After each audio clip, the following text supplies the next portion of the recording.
안녕하세요. 저는 결혼 7년 차 유부녀입니다. 주변에서 보면 시댁과의 트러블로 고민하는 사람들이 많은데요. 저 또한 얼마 전까지 시댁 일로 고민이 컸어요. 혼자서 소가리를 하다가 해결이 됐는데 그 과정이 정말 드라마틱해서 이렇게 사연을 적어보게 되었습니다. 남편의 가족은 시모와 남동생이 있었어요. 시부는 말 그대로 한량이었다고 했는데요. 집에서 탱자탱자 놀면서 돈 벌어올 생각도 안 하고 집안일도 안 하고 애들은 더더욱 안 보면서 매일 술만 마셨다고 하더라고요. 그때 당시 시모는 시집살이도 호되게 당하셨는데 그나마 자식들이 있어서 꾹꾹 참으셨다고 해요.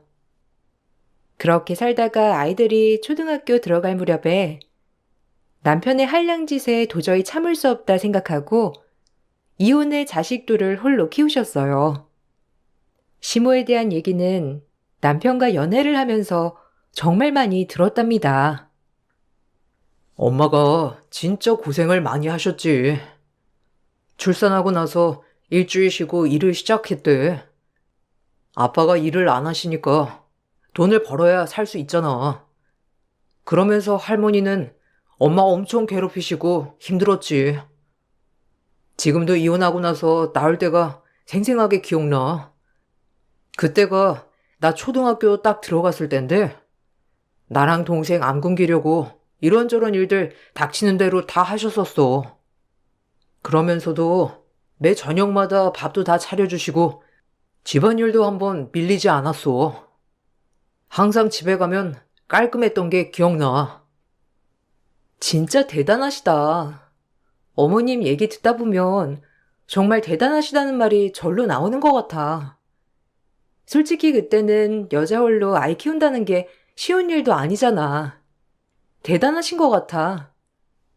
지금까지도 계속 일하시는 거 아니셔? 들어보면 이제는 좀 쉬셔도 되지 않을까 싶었는데 자식들한테 기대지 않고 살고 싶다고 하셨잖아. 그것만 봐도 정말 대단하신 것 같아. 나도 그럴 수 있을까 싶기도 하고. 맞아. 나는 그래서 존경하는 사람이 우리 엄마야. 진짜 우리 엄마라서 그런 게 아니라 정말 치열하게 열심히 사셨거든. 그 모든 걸 내가 옆에서 봐왔고, 나였어도 그렇게 하지 못했을 거야. 근데 동생은 생각이 다르더라고. 나는 엄마가 치열하게 살면서 우리한테 해줄 수 있는 건 다 해줬다고 생각을 하는데, 동생은 너무 구질구질하게 산다고 생각하는 것 같아. 그래서 좀 답답해. 아직 잘 몰라서 그럴 수도 있어. 동생 입장에서는 어머님이 좀 더 편하게 사셨으면 좋겠다 생각해서 그럴 수도 있지. 생각하는 게 다를 수 있으니까. 노후 준비도 다 해두셨다고 하신 거 아니었어? 그런데도 계속해서 일을 하신다는 게 정말 대단하신 것 같아. 어머님 저번에 뵀을 때는 진짜 인사하시고 너무 편안하게 해주셨는데 진짜 마음이 단단하시다. 맞아. 중간에 아빠가 애들도 있고 다시 합치자고도 했었는데 엄마가 거절했었거든. 그때는 아빠가 정신 차렸다기보다는 엄마가 잘 살고 돈도 잘 버니 같이 살면 좋을 것 같다 생각을 했던 것 같아. 근데 엄마는 그렇게 되면 우리한테 별로 좋지 않을 거란 걸 아셨던 거지. 덕분에 나도 정신 차리고 살 수 있었고. 그나저나 동생은 그런 거 생각도 안 하는지 흥청망청이라 고민이네. 시모는 하루도 쉼없이 일을 하셨고 그러면서도 자식들을 위해서는 아끼지 않으셨죠. 남편은 시모가 고생하는 걸 옆에서 보고 자라면서 착실하게 컸지만 남동생은 그러지 않았던 것 같았어요. 성인이 되고 나서 갑자기 사업을 시작하겠다고 하면서 사업 자금을 달라고 한 적도 있었고 사업이 잘 안 돼서 취업을 하고 난 후에도 이곳저곳 정착하지 못하고 다니다 그만두기를 반복했어요. 시무와 남편의 가장 큰 고민도 둘째 아들이었죠. 연애를 하면서 남편의 동생을 자주 봤던 것은 아니지만 간혹 들었을 때는 대책 없이 오늘만 사는 사람 같았어요. 그에 반해 남편은 항상 성실하고 착실한 사람이었고 제조업 기업에 10년 넘게 꾸준히 다니면서 회사에서도 차곡차곡 단계를 밟아나가고 있었죠. 그렇게 저는 남편과 연애를 하다가 결혼을 결심하게 되었고 결혼을 할 때 시모는 결혼 자금이라면서 저에게 통장을 주시기도 했어요. 은경아, 결혼 준비한다는 말을 듣고 나서 나 역시 고민이 많았어. 사실 우리 집이 애들 아버지도 없으니 홀시어머니라 부담스러워하지는 않을까 싶기도 했거든. 그래도 이렇게 결혼을 한다고 하니 고맙기도 하고 미안하기도 하구나. 아들들을 키우면서 나 역시 일이 바쁘다는 이유로 잘 챙겨주지 못했거든. 그래서 나름 잘 키운다고 했는데도 부족한 부분이 있을지도 몰라. 어머님, 그런 건 전혀 걱정하지 않으셔도 돼요. 어머님에 대한 얘기는 정말 많이 들었어요. 오히려 너무 존경스럽고 대단하다고 생각했는걸요. 저희 집에서도 어머님 정말 대단하시다고 말하세요. 그리고 어머님이 얼마나 사랑으로 자식들을 키우셨는지 저에게 하는 말이나 행동 모두 다 너무 어른스럽고 성숙해서 오히려 어머님께 감사드려요. 잘 키워주셔서 감사합니다. 고맙다, 은경아. 나를 좋게 봐줘서 정말 고마워. 그리고 이거 너희 결혼 준비하면서 부족한 게 있으면 편하게 써라. 이거 내가 예전부터 모아온 결혼 자금이야. 아무래도 너한테 이제 줘야 할 때가 된 것 같아서 큰 돈은 아니지만 너희 작은 집 마련하는 데에는 보탬이 되지 않을까 싶다. 부족한 게 있을지도 모르지만 서로 의지하면서 살다 보면 잘 살 수 있을 거다. 어머님, 감사해요. 그렇지만 어머님, 마음만 받겠습니다. 어머님이 평생 고생하시면서 모으신 돈을 그냥 받을 순 없어요. 차라리 잘 두셨다가 나중에 저희가 정말 필요할 때 도움을 요청할 때 그때 받을게요. 지금은 저희도 저희 힘으로 시작을 하려고요. 양가 부모님 손 벌리지 않고서 저희끼리 스스로 시작을 하고 싶어서 그런 거예요. 정말 감사합니다. 아니야. 이건 받아줘. 지안이 결혼할 때 주려고 아주 어릴 적부터 생각을 했던 거니까. 내가 열심히 아들들 키운다곤 했지만 부족한 부분이 있을지도 몰라. 곁에서 잘 알려주고 혹시라도 힘들면 언제든지 나한테 말해주렴. 이걸 받는다고 해서 나한테 더 잘할 필요는 없어. 이건 지환이 몫이었으니까. 지환이가 장가 갈 때까지 내가 책임지기로 다짐했었거든. 잘 사는 게 보답하는 거니 너희끼리 잘 살면 돼. 시모는 따뜻하고 정이 많으신 분이셨고 대외적으로는 여장부 스타일이셨지만 가정에서는 누구보다 따뜻한 엄마, 시어머니셨어요. 결혼을 하고 난 후에도 시집살이라곤 하나도 없을 정도로 편안했고 오히려 시모께서 저희보다 더 바쁘셨죠. 주말마다 찾아갔던 적도 있었지만 정말 바쁘셔서 얼굴 보기가 어려웠어요. 명절에도 여행 가라며 비행기 티켓까지 끊어주시기도 했습니다. 그만큼 제 생각을 누구보다 많이 해주셨던 분이 바로 시모셨어요. 시모의 시집살이는 한 번도 없었지만 예상외로 골치가 아픈 사람이 있었는데 바로 도련님이었죠.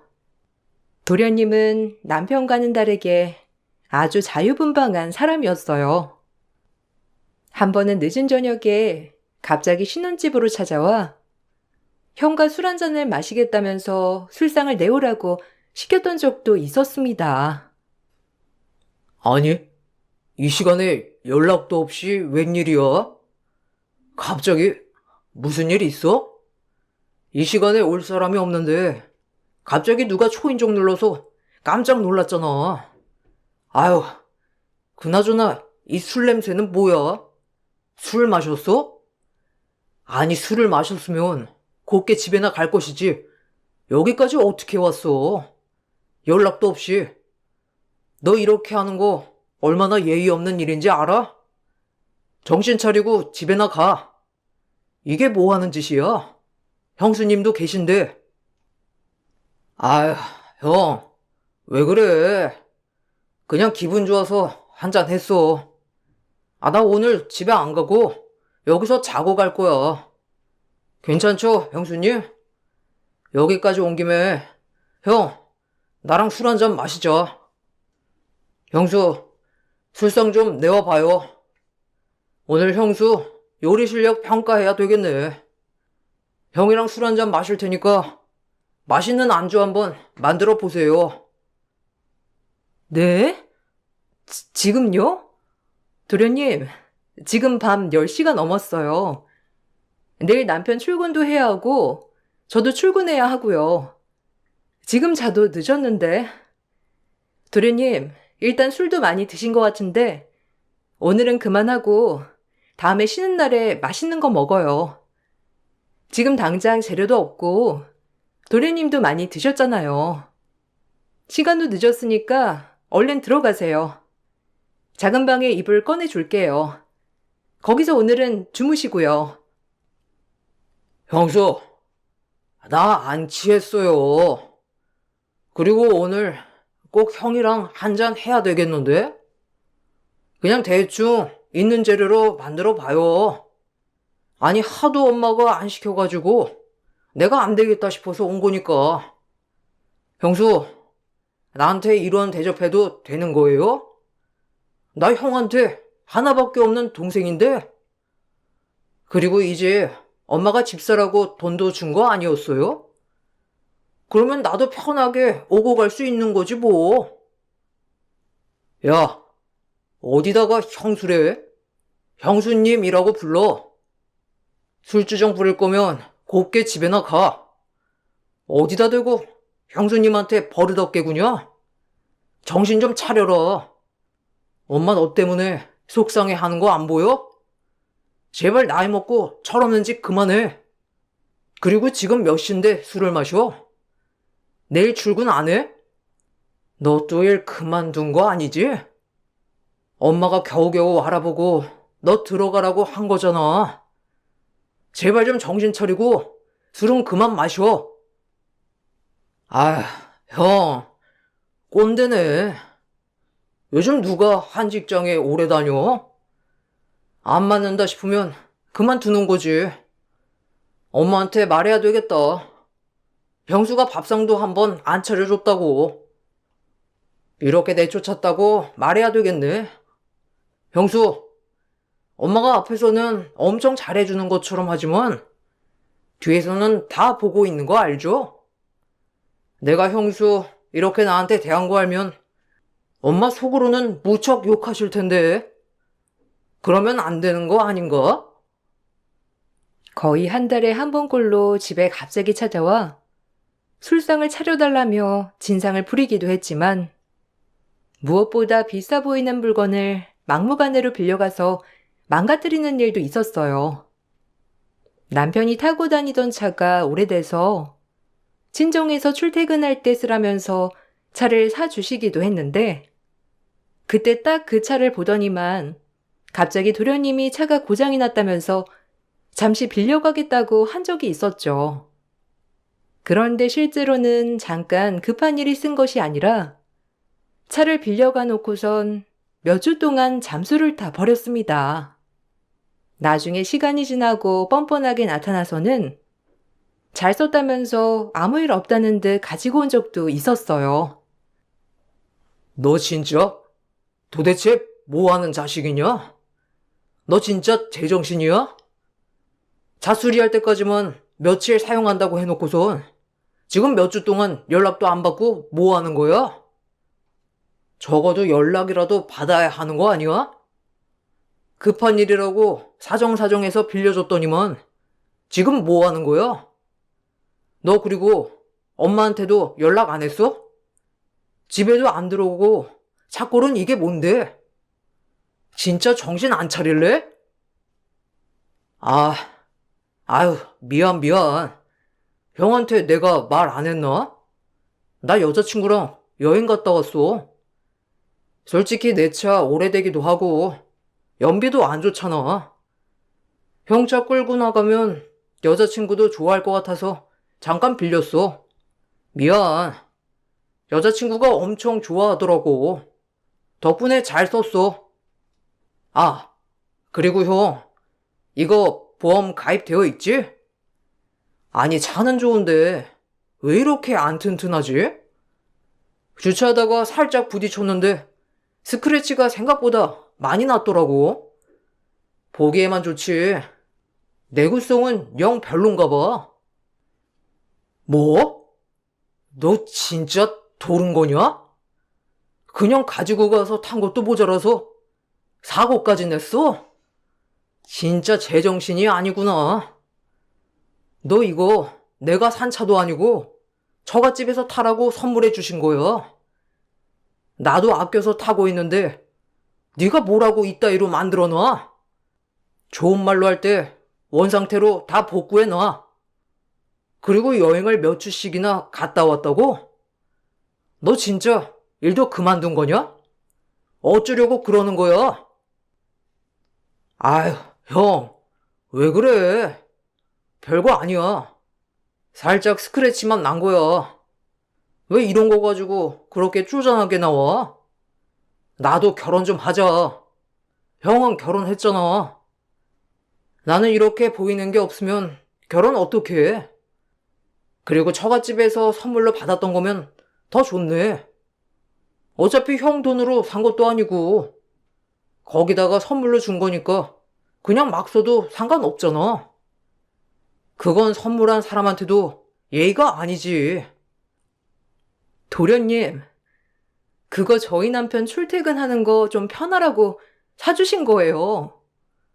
버스나 지하철 타고 출퇴근하면 거의 1시간 내내 서서 가야 하니까 남편 편하라고 집에서 생각해서 사주신 거라고요. 근데 이렇게 말도 없이 몇 주 동안 가져가 쓰시고 사고까지 내시면 저 진짜 화나려고 해요.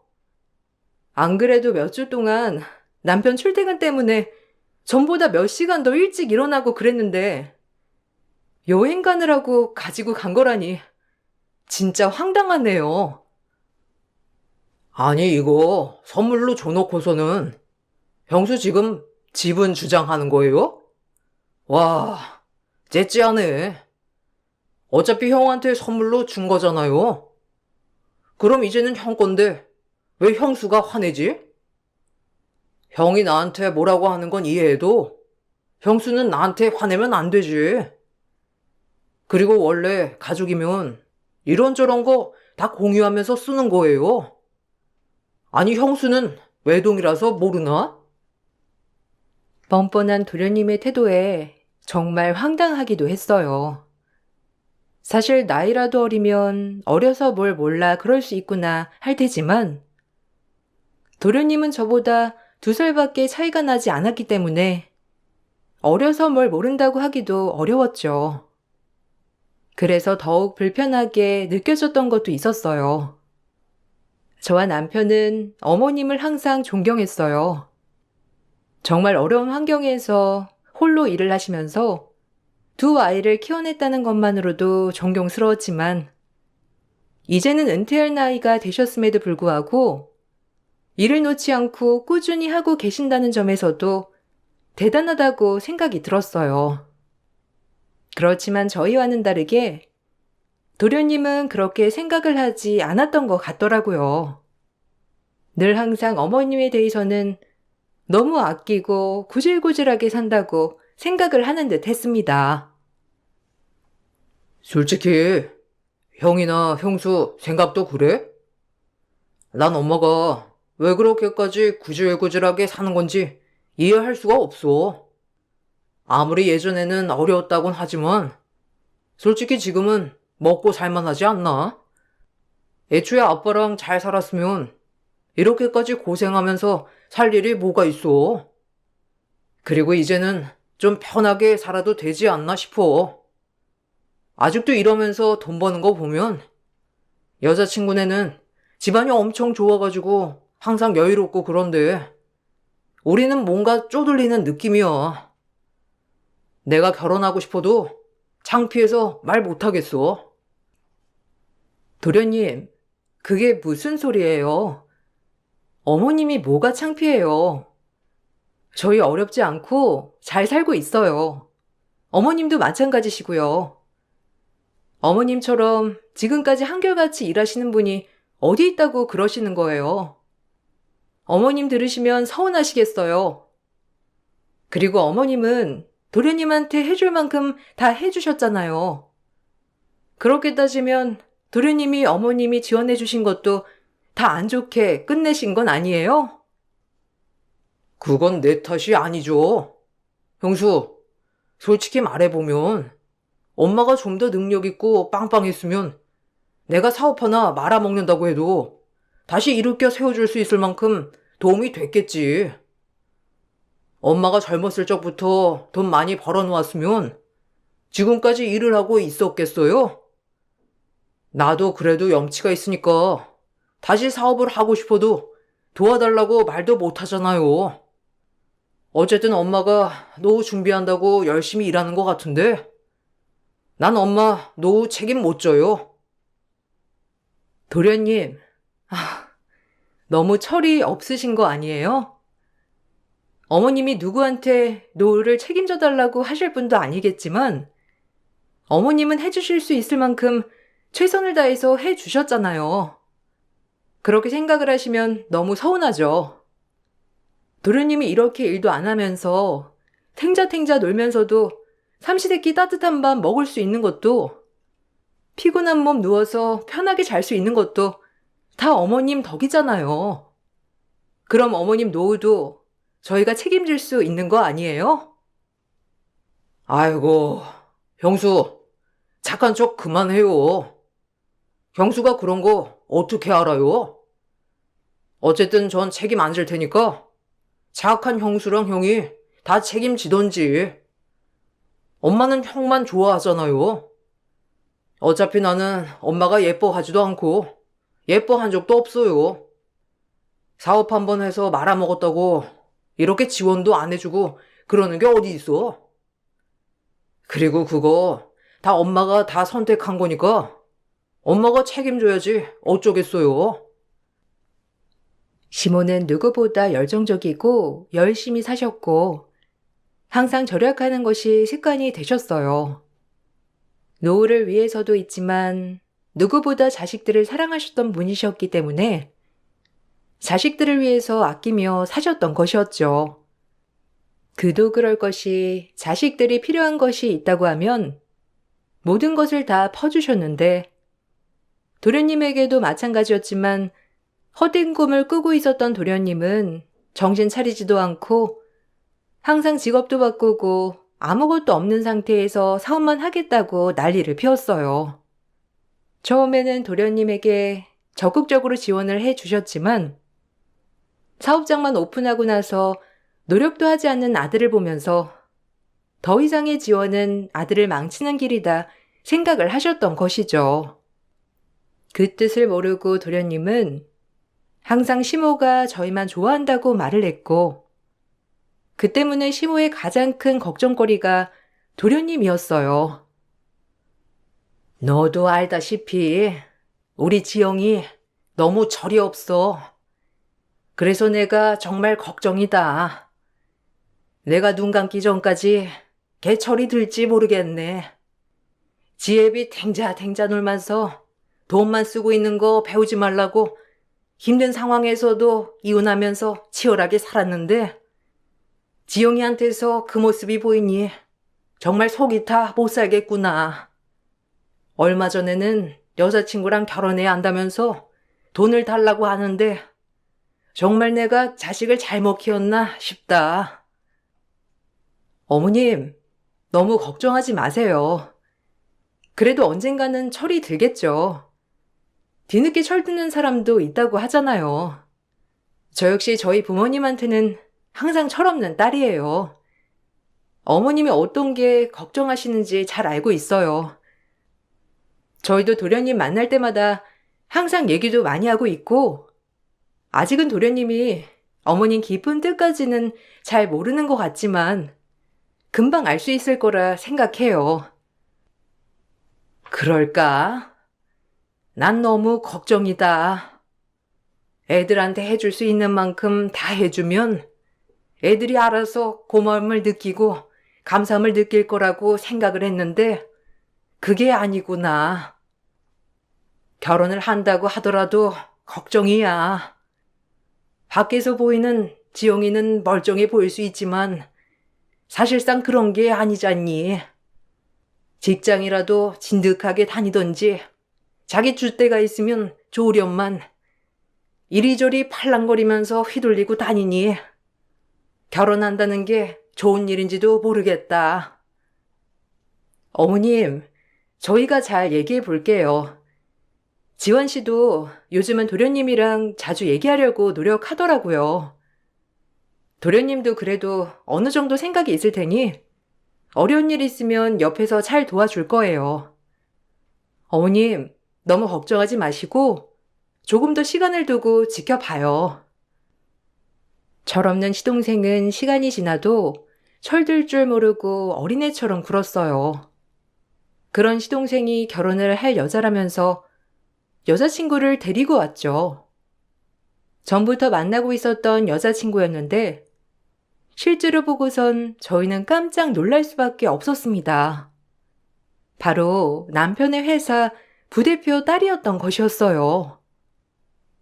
지영이가 만나고 있다는 사람이 부대표님 딸일 줄이야. 아, 정말 몰랐네요. 지영이, 넌 알고 있었어? 아니, 한 번 말을 꺼내본 적도 없어서. 그럼 3년을 사귀면서 우리만 몰랐던 거야? 전에 회사 창립 행사할 때 오신 적 있으시죠? 그때도 별말이 없었는데 지영이랑 교제 중이셨겠네요. 와, 진짜 놀랐습니다. 지영이가 만나고 있는 사람이 부대표님 딸이라니 깜짝 놀랐네요. 형, 이제 잘 보여야 되겠네. 우리 만날 때부터 나야 알고 있었지. 내가 여러 번 말했잖아. 여자친구 집안이 워낙 빵빵하다고. 형이랑 형수 언제 할까 싶었는데 3년을 사귀는 동안 한 번도 모르더라고. 여자친구도 몇 번 형이랑 형수 봤다고 했는데 그때도 한 번 말 안 했나? 암튼 그렇게 됐어. 소개는 따로 안 해도 될 것 같고 우리 결혼하려고. 여자친구 집에는 먼저 인사드렸어. 만나서 반가워요. 지영이가 누구랑 결혼을 할 수 있을까 싶었는데 너무 참한 사람을 만난 것 같아서 다행이네요. 집에 먼저 인사드렸다니 잘했네. 우리 집은 보다시피 홀어머니의 아들 둘이에요. 그렇지만 그런 거 부담스럽게 생각하지 않아도 돼요. 결혼하고 둘이서만 잘 산다면 그것만으로도 좋으니 부담 갖지 말고. 그럼 사돈댁과 상견례를 해야 하겠네. 아, 그런 거 걱정하지 마. 그냥 엄마는 결혼식장만 오면 돼. 어차피 결혼식 소연이네 집에서 다 알아서 정할 거니까. 상견례도 그냥 안 하기로 했어. 괜히 시간 낭비할 필요 없지. 여자친구네 집에 맞춰서 할 거니까. 나중에 결혼식 날짜 잡으면 그때 맞춰서 오기만 하면 돼. 신혼집도 우리가 알아서 볼게. 형 결혼할 때 결혼 자금이라고 모아둔 돈 줬다고 했지? 그거 얼마야? 아니, 아무리 그래도 사돈댁이랑 한번 얼굴은 봐야 하지 않겠니? 그래도 엄연히 한 가족이 되는 건데 상견례도 안 한다는 건 좀 너무하지 않니? 그러지 말고 시간 내서 한번 식사 자리라도 마련해봐. 들어보니 지안이네 회사 부대표이신 것 같은데 시간이야 그쪽으로 맞춰서 잡아도 상관없지만 그래도 서로 얼굴은 보고 인사도 해야 하는 거 아니야? 아니, 그럴 필요 없다니까. 결혼하고 나서도 서로 교류할 것도 아니고 어차피 그냥 결혼식 형식상 하는 거잖아. 여자친구네 집에서 집 마련해 준다고 하는데 엄마 결혼 자금 줄 거면 지금 줘. 나도 뭐 하고 가야지. 사업도 이제 시작할 것 같아. 장인어른 힘 얻어가지고 시작하면 더 잘 될 것 같기도 하고. 시동생은 너무나 철이 없는 생각을 가지고 있었습니다. 무작정 결혼 자금만 달라는 시동생을 보면서 시모는 억장이 무너지셨죠. 저와 남편 역시 불편한 생각이 들기도 했지만 결혼을 하겠다고 하는 두 사람 앞에서 불편한 티를 낼 수는 없었어요. 그 후로도 결혼식 준비는 철저하게 예비동서 집안에 맞춰서 진행이 되었습니다. 시동생은 저희에게 아무런 말도 전하지 않은 채 단지 결혼식 날짜만 말해줬을 뿐이었어요. 시동생은 결혼도 하기 전부터 예비동서 집안 힘을 빌려서 사업을 벌일 생각에 신난 듯 했습니다. 시모는 이런 상황에 결혼 자금으로 모아둔 돈을 줘야 할지 고민을 하고 있었고, 시동생은 그런 시모를 재촉했어요. 어느 날 저에게 예비동서가 전해줄 것이 있다며 연락이 왔습니다. 갑작스러운 연락이라 당황스러웠지만 집으로 찾아오겠다고 하길래 그러라고 말을 했죠. 집에 찾아온 예비동서는 황당한 말을 꺼내놓기 시작했습니다. 사실 지영 씨랑 결혼을 해야 할까 말까 고민을 많이 했거든요. 지영 씨와 워낙 성격도 좋고 하지만 홀시어머니의 형도 저희 아빠 회사에 다니고 있으니 주변 사람들 시선도 있고 결혼식 하면 그거 다 알게 되잖아요. 우리 아빠 체면도 있는데 그렇다고 직장 그만두라고 할 수도 없는 노릇이고 이해하죠? 어쨌든 결혼식은 해야 하니까 뭐 다른 사람들이 알게 된다 하더라도 어쩔 수 없는 거죠. 그 얘기하려고 여기까지 오신 거예요? 그런 거라면 걱정 안 하셔도 돼요. 저희 남편 가족 됐다고 해서 뭔가 바라거나 그러진 않을 거니까. 결혼 준비는 잘 되어가고 있어요? 안 그래도 궁금했는데 도련님도 그렇고 아무것도 말을 안 해주길래 어떻게 되어가나 했어요. 아무리 그래도 양가 집안 식구들 인사는 해야 하지 않을까 싶은데 혹시 부대표님이 불편해 하시는 건가요? 아빠가 불편해 할 게 뭐가 있어요? 그냥 사원일 뿐인데 그냥 단지 걱정하는 거라면 혹시나 결혼했다고 해서 뭐 잘 보이려고 한다든지 회사에 이상한 소문이 돈다든지 그런 걸 걱정하는 거죠. 그리고 양가 가족들 인사할 것까진 없지 않을까요? 어차피 그냥 저랑 지영 씨가 부부가 된 거지. 다른 가족들은 상관없는 사이니까. 어쨌든 결혼 준비는 잘 되고 있어요. 잘 되고 있다고 하니 다행이네요. 그래도 너무 저희를 배척하고 있는 듯 해서요. 어머님도 많이 궁금해하고 있어요. 제가 먼저 결혼을 하긴 했지만 한 번도 시집살이 없으셨고 오히려 저희보다 더 바쁘신 게 어머님이세요. 그러니까 혹시라도 시집살이 때문에 경계하시는 거라면 그럴 필요 없다고 말해주려고요. 그러니 결혼 준비를 하는 동안에는 저희한테도 얘기도 좀 해주고 교류를 좀 하는 게 어떨까 싶은데요. 돌려 말하니까 잘 못 알아듣네. 아니, 결혼은 저랑 지영 씨가 하는 거지. 다른 가족들은 상관없지 않아요? 그리고 홀시어머니건 뭐건 상관없어요. 어차피 지영 씨만 보고 하는 결혼이니까.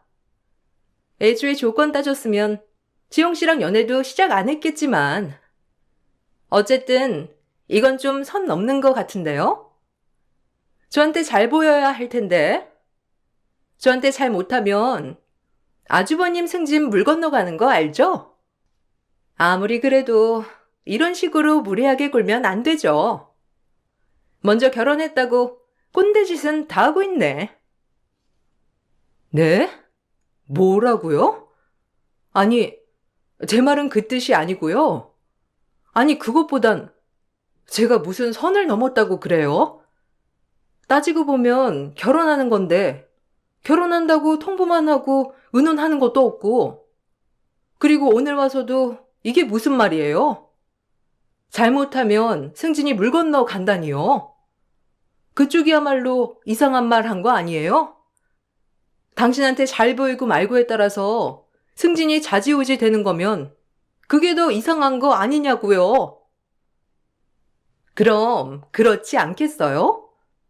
나 당신 남편 회사 부대표 딸이에요. 아무리 그래도 딸이 불편하다고 하면 아빠가 그쪽으로 좀 생각을 해보지 않겠냐고요. 먼저 결혼했다고 제기 잡으려고 하는 것 같은데 그런 거 소용없고요. 오늘은 이거 전해주려고 왔어요. 저희 청첩장 나왔거든요. 어차피 손님이라고 해도 거의 우리 아빠 손님일 텐데 그냥 자리만 채우러 오라고요. 이게 뭐 하는 짓이야? 그나마 아내라도 제정신이네 만난 것 같아서 다행이라고 생각했건만 둘이 아주 똑같네. 청첩장? 이거 필요 없으니까 당장 나가. 그 손바닥만한 게 회사냐? 싹싹 빌어. 어디서 갑질하고 있어? 예비 동서의 말에 집에 있던 시몬은 제 명함을 가지고 예비 동서 얼굴로 던졌습니다. 사실 예비 동서가 막무가내로 찾아오기 전 시몬은 시동생 결혼 때문에 걱정이 앞서 저희 집으로 온 상태였거든요. 방에서 기다리고 계셨던 시몬은 예비 동서가 하는 말을 듣고선 참다 못해 뛰쳐나오셨고 길길이 화를 내셨어요. 그리곤 제 명함을 예비 동서에게 던지셨습니다. 전 남편 회사의 원청업체 대표이사였기 때문이었죠. 남편 회사의 원청업체는 원래 제 아버지가 하는 회사였습니다. 그곳에서 어릴 적부터 일을 했고 전 대표이사로 재직을 하고 있었어요. 하청업체의 부대표 딸이 찾아와 자신에게 잘 보이지 않으면 남편의 승진에 영향이 있을 수 있다는 황당한 말에 저도 화가 났지만 시몬은 더욱더 화가 나셨습니다. 그 후로 시몬은 저희 아빠에게 연락을 하셨어요. 당신이 자식을 잘못 키워 하청업체 부대표 딸인 사람이 저에게 남편 승진을 빌미로 압박을 가했다면서 미안하다고 사과를 하셨죠. 이렇게 아빠의 귀에 이 사건이 들어가게 되면서 아빠는 하청업체를 교체하는 상황까지 이르게 되었어요. 남편은 회사를 그만두었고 저희 회사로 들어오게 되었어요. 워낙 능력도 좋았던 사람이었지만 의리로 회사에 쭉 있었던 것이었거든요. 예비동서는 이 사건으로 저에게 사과를 하러 찾아오기도 했어요. 저기, 잘못했어요. 정말 미안해요. 제가 주제도 모르고, 그렇지만 하청 계약까지 연장을 안 하시는 건 너무 하신 거 아닌가요? 언니 말대로 그런 게 일에 연관이 되어 있다면 안 되는 거잖아요. 한 번만 잘 말해주시면 안 될까요? 저희 아빠가 회사에서 쫓겨나셨어요. 저 때문에 하청일도 끊기고 큰 계약을 했던 곳에서 끊겼다면서. 다시 계약만 해주신다면 제가 앞으로는 주제 넘지 않고 잘할게요. 아니요. 그럴 필요 없습니다. 그쪽이 무슨 생각으로 지금까지 살아왔는지 잘 알겠네요. 도련님이 그나마 제대로 된 사람 만나서 정신 차리나 했더니만 똑같은 사람을 데리고 와서 참 놀랐어요. 제가 그쪽 아버님 회사와 연관이 안 되어 있었다면 그쪽이 지금 나한테 와서 사과라도 했겠어요? 안 했겠죠. 미안합니다. 정말 미안해요. 제가 그러려고 그런 건 아닌데, 그냥 결혼하고서 텃세 부리는 건 아닐까 싶어서 기분 나쁘게 했다면 죄송해요. 어머님께도 사과드리고 싶은데 연락을 안 받으셔서요. 지금 저희 집도 난리가 났어요. 그건 그쪽이 책임을 져야죠. 저희도 거래는 신뢰로 하는 겁니다. 그쪽을 알지 못했으면 모를까. 이미 서로 다 알게 됐는데 계약을 제대로 할 수 있겠어요? 그쪽도 그렇게 말했잖아요. 자기한테 잘못 보이면 우리 남편 승진은 없는 거라고. 그런 거랑 마찬가지 아니겠어요? 사과할 필요 없습니다. 다신 볼 일도 없겠네요. 그 뒤로 시모는 시동생도 내쫓았습니다.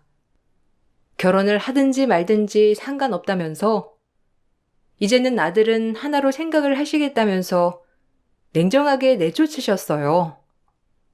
처음 시동생은 예비동서 집안으로 들어가 살 생각이었지만 제 직장에 대해서 말을 안 해줬다면서 예비동서 집안에서는 시동생을 안 받아줬다고 하더라고요. 그 뒤로 시동생은 온갖 일을 하면서 겨우겨우 하루 일당을 벌며 지냈고 그제야 엄마가 얼마나 고생을 하면서 자신들을 키웠는지 알게 되었다고 해요. 시모는 아직까지 시동생을 용서할 생각이 없다고 하셨어요. 이번 기회로 시동생이 정말 정신 차려서 자신의 인생을 스스로 잘 꾸려나갔으면 좋겠네요. 제 긴 사연을 들어주셔서 감사합니다. 항상 행복한 하루 보내시길 바랄게요. 안녕하세요. 저는 작년에 예식장 문턱까지 갔다가 파혼을 하게 된 30대 중반 여자입니다. 작년에 있었던 일에 대해 사연을 신청하게 된 건 최근에 그 사람과 얼굴을 마주한 적이 있었어요. 1년 사이에 많은 변화가 있었는지 몰라볼 정도로 달라져 있었습니다. 저희 관계가 문제가 생긴 건 남자친구와 결혼식을 올리기 전까지는 별일 없이 무난하게 결혼식이 준비되고 있었는데 예식 직전에 아빠에게 전화 한 통이 왔어요. 얼굴 표정이 별로 좋지 않았고 잠시 자리를 피해 전화를 받으셨죠. 저희는 오픈되어 있던 예식장이라 신부 대기실에서 밖의 상황을 전부 살펴볼 수가 있었습니다. 아빠는 전화를 받으시더니 함께 일하는 직원들을 불러 어디론가 급하게 뛰어가셨어요. 그런데 예비 시모가 갑자기 아빠의 뒤를 따랐고 무슨 상황인지 알 수가 없었던 저는 창밖에서 그 모습을 지켜볼 수밖에 없었습니다. 그런데 예상치 못한 사건이 여기에서 터져버렸고 잠시 뒤 신부 대기실로 들어온 예비 시모가 하객들을 밖으로 내보내더니 문을 잠갔고 붉어진 얼굴로 저에게 갑자기 화를 내셨습니다. 무슨 상황인지 전혀 알지 못한 상태에서 예비 시모가 꺼낸 한마디는 저를 당황스럽게 만들었어요. 너희들 지금 우리 집안 상대로 사기 결혼식을 올리는 거냐? 아까부터 예비 사돈어른이 심각하게 전화를 받고 있었는데 얼굴 표정이 하도 어둡길래 신경이 좀 쓰여서 유심히 보고 있었거든. 그런데 갑자기 직원들을 불러 모아 밖으로 뛰쳐나가길래 뭔가 느낌이 좋지 않아 내가 잠깐 뒤따라 나가봤거든. 건물 밖으로 나간 예비 사돈어른이 직원들에게 뭐라고 한 줄 알아? 너희 공장이 넘어갔다더라. 870억 정도 되는 엄청난 규모의 공장이 어떻게 결혼식 직전에 넘어갈 수가 있는 거니? 그럼 이런 상황을 너도 미리 알고 있었다는 건데 이런 상황에 대해 한마디 상의도 없이 결혼식을 강행하려 했다는 건 누가 봐도 사기 결혼인데 너는 뻔뻔하게 하객들과 웃으면서 사진을 찍고 있어. 이 결혼 없던 걸로 해야 되겠다. 870억이나 되는 공장이 넘어갔다는 건 너희 집안 쫄딱 망했다는 거잖아. 우리가 자선 사업가도 아니고 아무 대가 없이 너를 며느리로 받아들였는지 알아? 가지고 있는 재산 그거 하나 보고 의사인 내 아들과 결혼시킨 거다. 어머님, 잠시만요. 지금 무슨 말을 하시는 건지 전혀 알아듣지 못하겠어요. 저희 아빠 공장이 왜 넘어간다는 거예요? 문제가 생겼다면 제가 미리 알았겠죠. 그걸 왜 나한테 물어봐? 너희 부모가 알고 있겠지. 나는 뒤에서 전화 통화했던 거랑 직원들과 대화 나누는 걸 듣고 있었던 것 뿐이라고. 어쩐지 뭔가 이상하다고 했어. 엄청난 자산의 소유자인 너희 집안이 내 아들이 의사라고 덜컥 결혼시키는 것부터가 이상했거든. 우리도 못 사는 형편 아니고 남들 앞에서 기죽지 않을 만큼 평균 이상의 재력을 가지고 있는 집안이긴 하지만 너희 집안과는 비교 자체가 안 되고 막내딸인 너를 더 큰 재력이 있는 집안에 보내는 게 아닌 내 아들과의 결혼을 허락했다는 거에 나는 좀 의아했었거든. 이 세상에 살아남기 위해서 의심은 필수고 가족도 믿지 말라고 했었는데 내 아들과 결혼을 허락했다는 말을 들었을 때 뭔가 느낌이 별로 좋지 않더니 이런 일을 꾸미고 있었던 거야. 상견례에서도 아무 말도 없이 너랑 내 아들과 둘이서만 잘 살면 된다고 하길래 뭔가 있을 것 같더니만 나한테 딱 걸렸지? 계속 거기 앉아 있을 거야? 방금 내가 하는 말 이해 못했니? 거지 팔사기 같은 너희 집안과 파투 낸다고. 예비 시모는 갑자기 신부 대기실로 들어오더니 하객들을 전부 다 내보내고 저에게 알 수 없는 말들을 늘어놓았어요. 저희 아빠의 공장이 다른 회사로 넘어갔다며 흥분을 가라앉히지 못하고 있는데 저도 처음 듣는 얘기라 예비 시모의 말을 100% 신뢰할 수가 없었습니다. 그래서 저는 뭔가 오해가 있는 것 같다고 최대한 침착하게 대화를 풀어나가려 노력하고 있었어요. 일단 제가 직접 아빠한테 전화해서 상황 파악을 해보겠다며 예비 시모의 흥분을 가라앉히려 했는데 제 말은 아예 들으려 하지도 않았어요. 드레스를 입고 앉아있는 저에게 달려들더니 결혼식은 이미 끝났는데 무슨 말이 더 필요하냐면서 제 머리채를 잡으려고 손을 뻗었어요. 예비 시모의 손을 급하게 피하긴 했지만 머리에 얹어져 있던 면사포가 예비 시모의 손에 쥐어졌고 사기 결혼을 당했다며 분노한 모습으로 저를 바라보더니 제 앞에서 면사포를 찢어버렸습니다. 살면서 거지 발사계라는 말도 그때 처음 들어봤죠. 상황 파악을 먼저 하지 못하고 의심부터 하는 예비 시모의 난리치는 행동에 신부 대기실 밖에 있던 저희 가족들과 예비 시댁 식구들이 문을 두드리며 무슨 일 때문에 그러냐고 소리를 질렀습니다.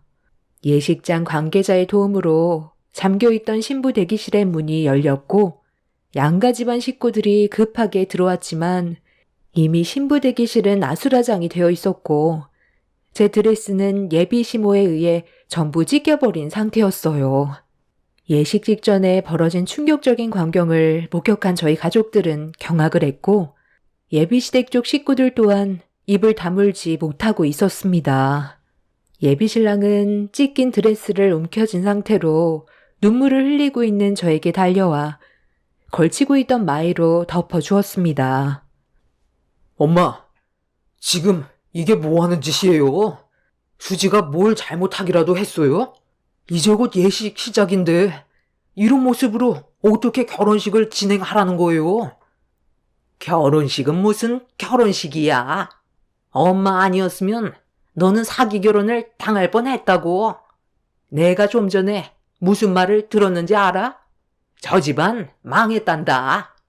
나한테는 870억 정도 되는 규모의 엄청난 공장이라고 떵떵거리며 자랑하더니 좀 전에 전화 통화하면서 예식장 밖으로 나가길래 따라 나가 봤거든. 그런데 내 예상대로 공장이 부도났다더라.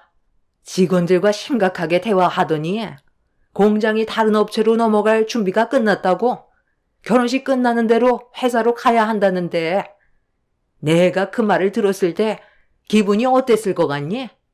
회사가 부도났으면 빚도 어마어마할 텐데 그럼 너는 의사 생활하면서 평생 저 집안 빚 갚다가 세상 떠날 거 아니야. 어머, 수지야. 아니, 이게 다 무슨 말이니? 저기요, 사돈. 지금 무슨 말을 하는 건지 전혀 알아듣지 못하겠거든요? 저희 남편 회사가 왜 망한다는 거예요? 저도 알지 못하는 상황을 어떻게 그쪽이 알고 있다는 거죠? 만약 그쪽이 잘못 알고 오해했을 수도 있다는 건 생각 안 해봤어요? 전화 통화하는 걸로 회사의 전체적인 상황을 전부 다 알 수는 없는 거잖아요. 아, 저기 오네요. 여보, 좀 전에 무슨 일 있었어요? 아니 글쎄, 예비사돈이 당신 회사가 다른 업체로 넘어갔다면서 부도 났다고 자기 아들 인생 망치려고 작정했다면서 수지를 저 지경으로 만들어놨어요. 도대체 무슨 통화를 했길래 예비사돈이 저 난리예요. 뭐라고? 아니 우리 회사가 망했다고? 아니 그게 무슨 말이야? 나는 그런 말 한 적이 없는데. 저기요 사돈, 지금 뭔가 착각하는 것 같은데 저희 회사가 왜 망했다는 거죠?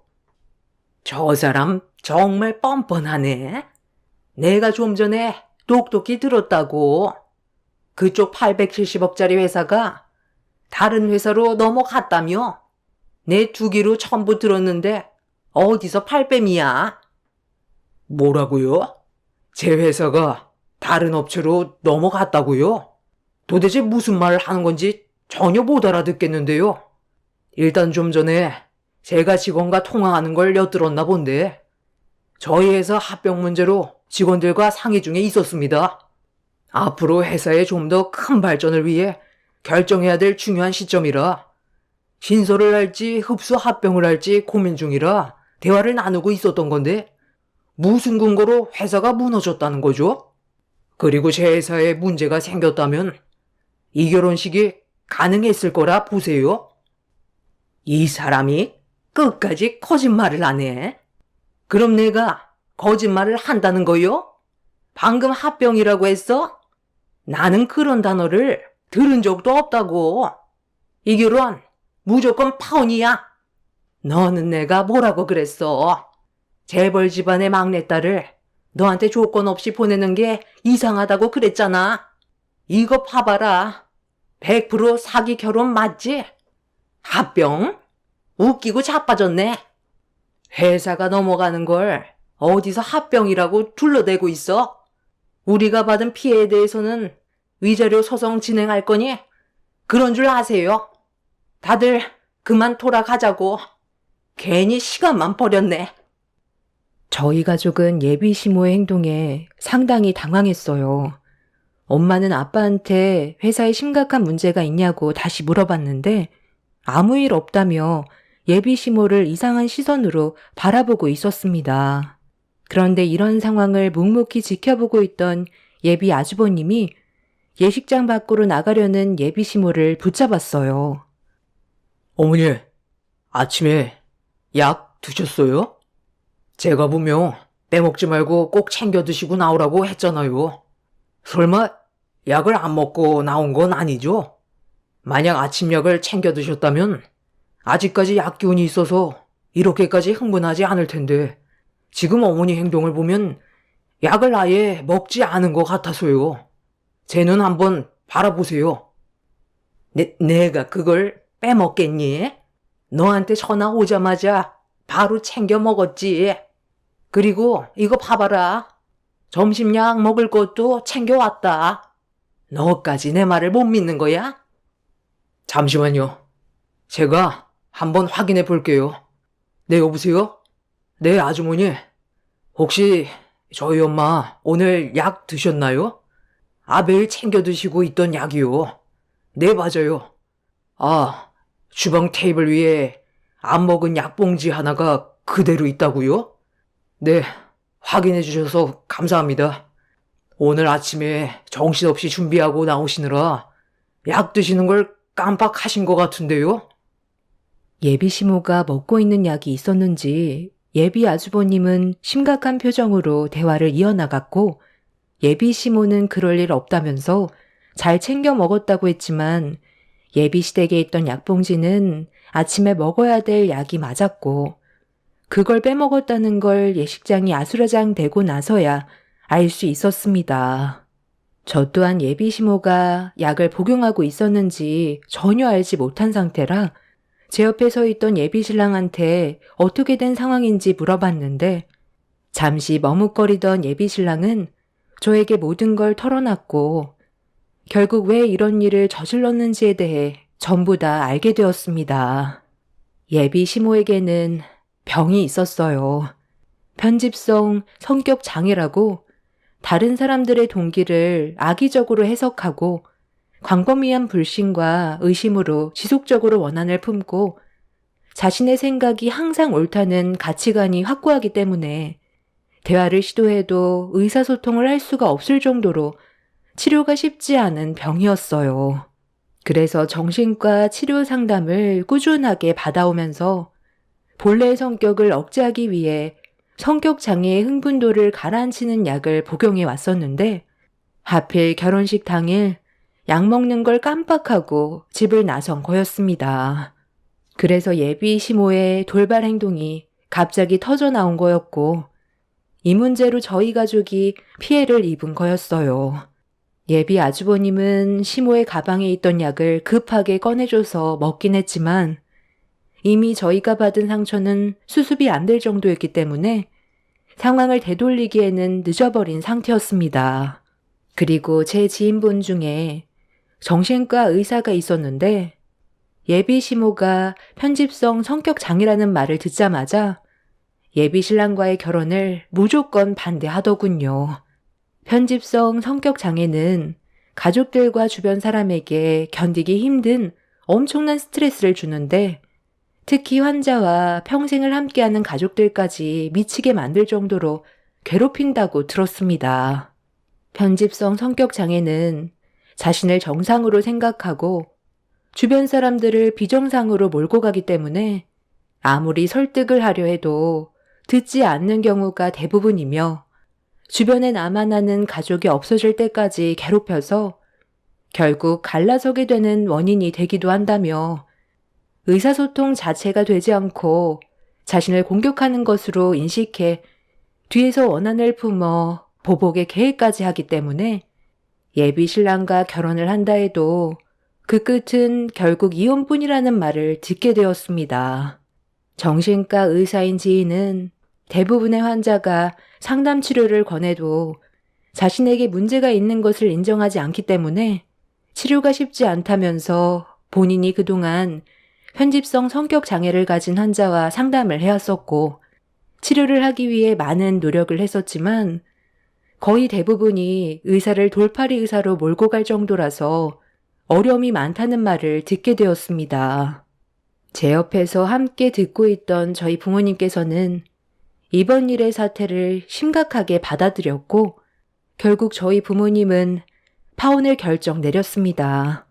당황한 예비 신랑은 꾸준하게 약을 복용하고 있다가 결혼식 당일 잠깐 깜빡한 것뿐이라면서 두 번의 실수는 없을 거라고 했지만 아빠는 결혼을 허락한다 해도 앞으로 똑같은 일이 두 번 다시 없을 거라는 보장을 할 수 없기 때문에 제가 피해받는 건 원하지 않는다면서 파혼을 무르지 않으셨습니다. 예비 시모가 편집성 성격 장애라는 걸 알게 된 이후 전에 있었던 상황들이 어느 정도 이해가 되기 시작했어요. 처음 남자친구와 인사를 드리러 갔을 때도 말수는 적으셨는데 저를 안 좋은 시선과 의심의 눈빛으로 바라봤었어요.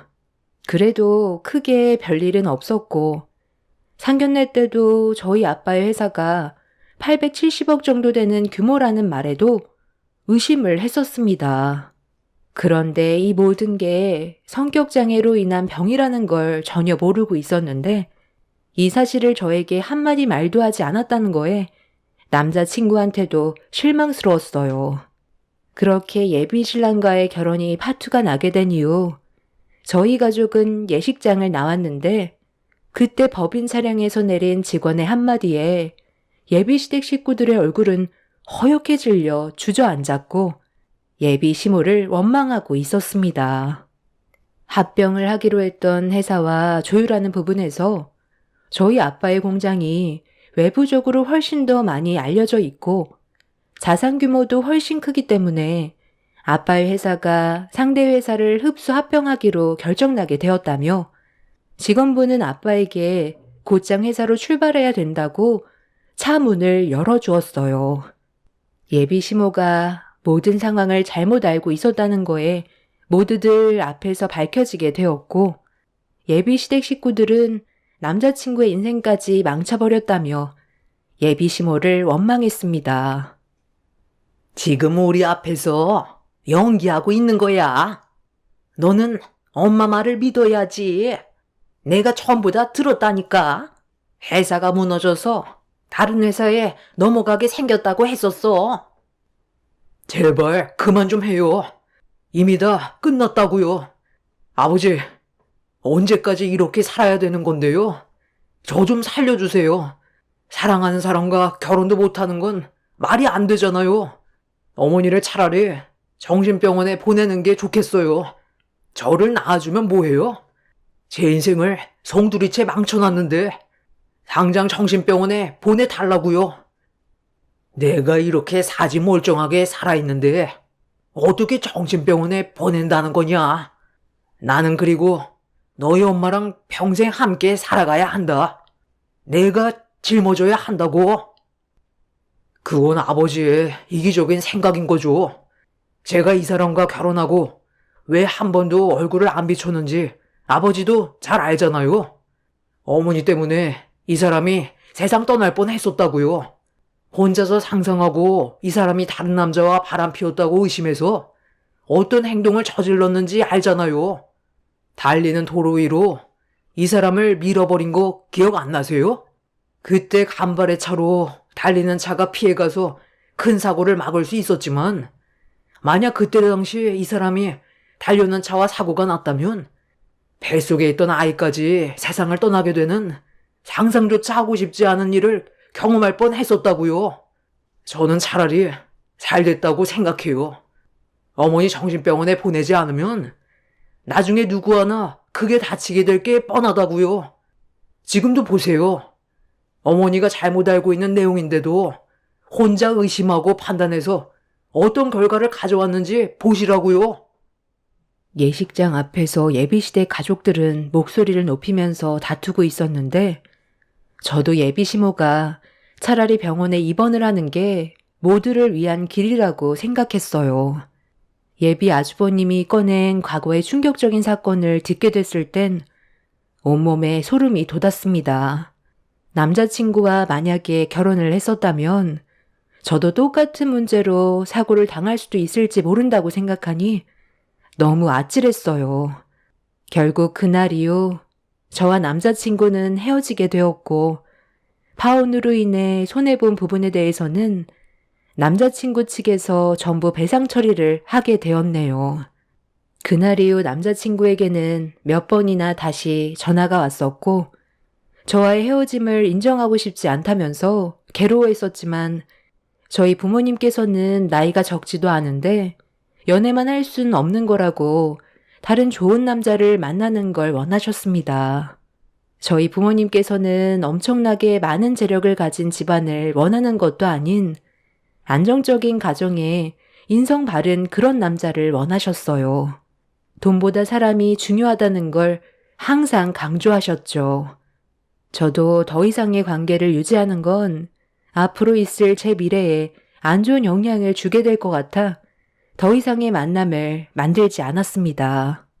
저도 한동안 정말 많이 힘들었지만 시간이 지나면서 조금씩 안정을 되찾았고 한동안 본업에 집중하며 지내왔었는데 1년이 지난 뒤 예상하지 못한 장소에서 전 남자친구와 마주하게 되었습니다.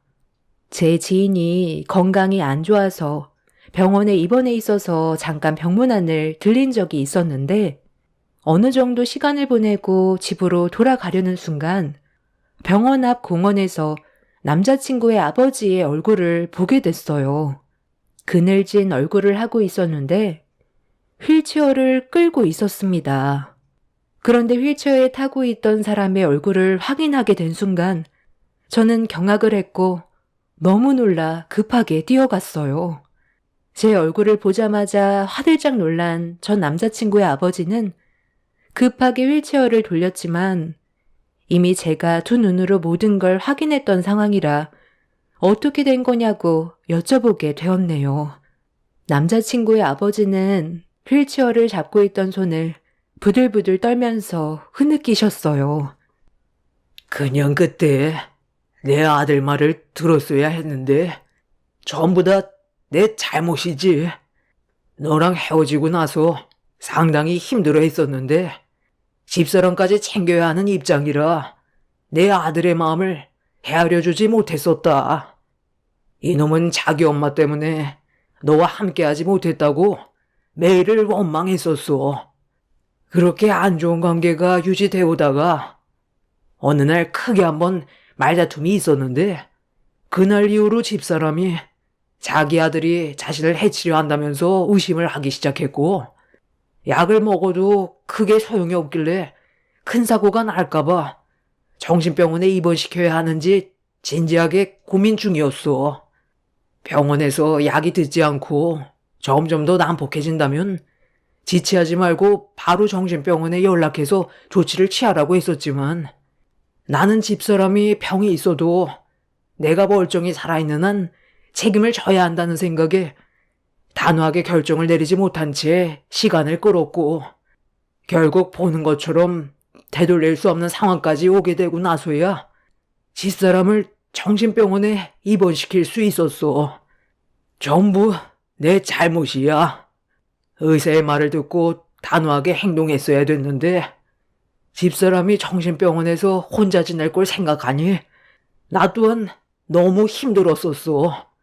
그래서 시간이 좀 지나면 괜찮아질 수 있을 거라는 이기적인 생각과 결정으로 인해 잠시 내가 자리를 비웠을 때 내 아들이 퇴근하고 집으로 들어오는 길에 집사람이 기어코 일을 저질러 버리고 만 거지.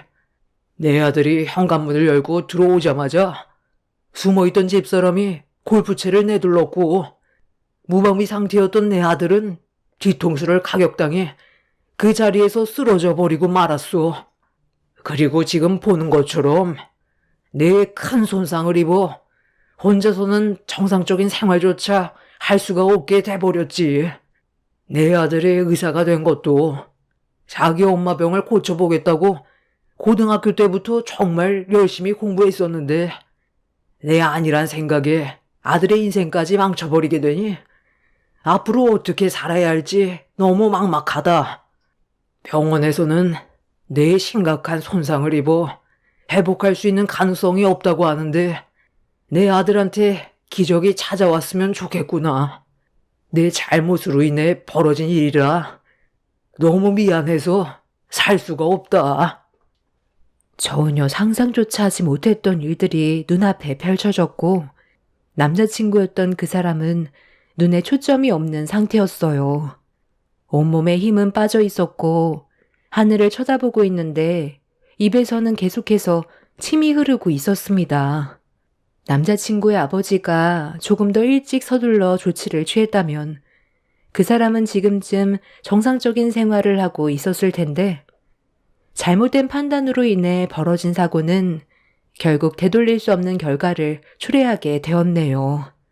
남자친구의 어머니가 휘두른 골프채에 후두부를 가격당했다는데 만약 제가 남자친구와 결혼을 했었고 어떠한 이유로 저를 의심해서 만약 저에게 피해가 왔었다면 남자친구가 앉아있던 휠체어에는 제가 앉아있을지도 모른다는 생각을 하니 아찔했어요. 남자친구 아버지의 미련한 행동 하나로 가족 전체가 무너지게 되는 모습을 보게 되었네요. 그 사람의 인생은 너무 안타깝지만 결혼을 하지 않았던 게 천만다행이라고 생각해요. 예식날 예비시모가 갑자기 난리를 쳤던 그때를 되돌아보면 저에게도 큰일이 벌어졌을지도 모르는 아찔한 상황이었는데 다행히 큰 사고 없이 넘어갔던 것만도 감사하게 생각하며 살아가려고요. 저희 부모님께서도 그 사람한테 문제가 생겼다는 걸 저를 통해 듣게 됐을 때 상당한 충격을 받으셨어요. 그리고 결혼 안 하길 천만다행이라고 하셨습니다. 그 사람의 일은 정말 안타깝게 생각하고 있어요. 하루빨리 회복이 돼서 다시 정상적인 생활이 가능할 정도로 몸이 좋아졌으면 좋겠습니다. 꼭 기적이 찾아와 의사 생활을 했으면 좋겠네요. 만약 제 사연을 들어주신 여러분들 주위에 편집성 성격 장애를 가지고 계신 분들이 계시다면 최대한 조심하시길 바랄게요. 사람마다 병적 증세가 다르긴 하겠지만 조심해서 나쁠 건 없다고 생각합니다. 제 사연을 들어주신 여러분들의 가정이 그 가족처럼 불행을 경험하지 않길 바라는 마음에 사연을 작성하게 되었습니다. 오늘 하루도 행복과 기쁨이 가득하시길 바랍니다. 안녕하세요. 40대 아줌마예요. 시간이 지나 그때의 기억은 희미하지만 그래도 오늘은 제 이야기를 한번 써보려 합니다. 저는 남편과 20대에 만났어요. 어린 나이에 멋모르고 그저 저를 좋다고 한 남편과 결혼을 약속했고 그때는 군대도 다녀오고 모범생 같은 이미지를 가진 남편이 얼마나 멋있어 보였는지 결혼을 참 쉽게 결정한 것 같기도 해요. 부모님들은 이제 성인이니 네가 알아서 하라며 결혼에 대해 찬성해 주었지만 시댁에서는 모범생 아들이 결혼을 하는 걸 극구 반대하였어요. 본인 아들은 사자가 될 인물이라며 절대 이렇게 아무나 하고 결혼을 시킬 수 없다는 주의여서 반대에 부딪히게 된 거예요. 네가 가만히 공부하던 애 꼬셨냐? 이제 군대 다녀와서 우리 애는 사자 될 직업 가지래야. 알아? 그거 알고 네가 꼬신 거지? 안 그러면 애가 왜 너랑 결혼한다고 하겠어? 너같이 볼품없는 애를 며느리 들이려고 내가 공들였는 줄 알아? 엄마, 그런 거 아니에요. 저희 둘이 좋아서 하는 결혼인데 뭘 그렇게까지 얘기하는 거예요. 전 복순이랑 할 거예요. 아, 단단히 홀렸네. 홀렸어. 우리 아들 결혼하자마자 일은 절대 안 된다. 공부할 거야. 알겠어? 네가 뒷바라지 다 해야 돼. 네, 명일씨 공부하는 거 방해 안 해요. 다 알고도 결혼하는 거고요. 그리고 저희끼리 좋아서 하는 결혼이니 그런 말씀 삼가해 주세요. 네가 뒷바라지 한다고 하니까 내가 허락해 주는 거지. 너 우리 아들한테 기댈 생각 마라. 공부해야 하는 애 괜히 밖에 나돌게 하지 말란 말이야. 알겠어? 얘 떨어지거나 공부 안 한다는 소리 나오는 날은 모두 다 네 탓인 줄 알아. 나이도 어렸고 열정 하나만 가지고 남편과 결혼식을 올렸어요. 남편은 법대에 나와서 처음엔 사시 준비를 하는 학생이었는데 남편이 잘 되면 나도 잘 되는 것이니 처음엔 군말 않고 남편의 뒷바라지를 했습니다. 제가 남편과 결혼하자 시댁에서는 일절 지원을 다 끊었고 오로지 제가 번 돈으로 남편 공부를 시키고 밥을 먹였어요.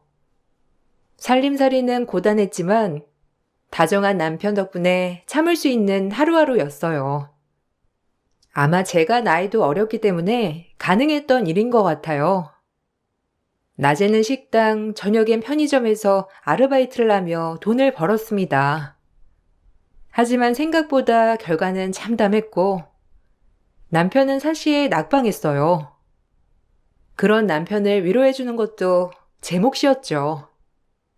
나이가 어렸기 때문에 실패하는 게 크게 힘들진 않았지만 남편은 꽤나 실망을 했고 그 길로 공부를 때려치운다는 말까지 나왔는데 힘이 빠지더라고요. 열심히 뒷바라지 했는데 안 한다고 하니까 말이죠. 이번에도 또 안 됐어. 아, 미치겠네. 재능이 없는 것 같아, 나. 그냥 취직할까봐. 법학과 나왔으니까 그냥 일반 회사 법무팀에 취직할까봐. 공부랑 나랑 안 맞는 것 같아. 지겹기도 하고, 하루하루 불안한데 이러고 있는 게 맞나 싶기도 해. 그래도 어머님이 알면 실망하실 텐데 자기도 많이 힘들지? 앞날이 캄캄하니 자기도 진짜 마음 그렇겠다. 그래도 해보는 데까진 해보는 게 어떨까? 자기 나이도 많지 않고 그래도 조금 더 해볼 만은 한 것 같은데 안 그래? 내가 응원하잖아. 그냥 때려치울래. 내가 무슨 공부야. 사실 뭐 아무나 패스하나? 그것도 다 능력 있어야 패스하는 거지. 조금만 더 해보지 왜. 7.8기라는 말도 있잖아. 당신 선배들 중에도 그런 케이스 많고, 응? 조금만 더 노력해보자. 제가 만류를 했음에도 불구하고 남편은 공부를 때려치운다고 하더군요. 이 소식은 시댁의 귀에까지 들어가게 되었고, 시어머니는 남편이 공부를 하지 않겠다고 하자 모든 것이 제 탓이라며 또 막말을 퍼붓기 시작하더라고요. 그런 시어머니 앞에서 남편은 단 한 번도 제 역성을 들어주지 않았습니다. 남편도 심적으로 많이 힘들어서 그런 거구나라고 일부러 합리화를 시켰어요. 뭐? 공부를 때려치운다고? 절대 안 돼. 누가 뭐래도 넌 사자 직업을 가질 사람이야. 내 아들이 그냥 일반 회사에 취직하는 걸 난 못 본다. 여자가 잘 들어와야 남자가 잘 되는 건데 꼴랑 저런 애가 들어오니 우리 애가 잘 될 리가 있어? 너 혹시 네가 돈 벌어서 공부시킨다고 얘 눈치 주냐? 그래서 우리 명일이가 공부 때려치운다는 거 아니야?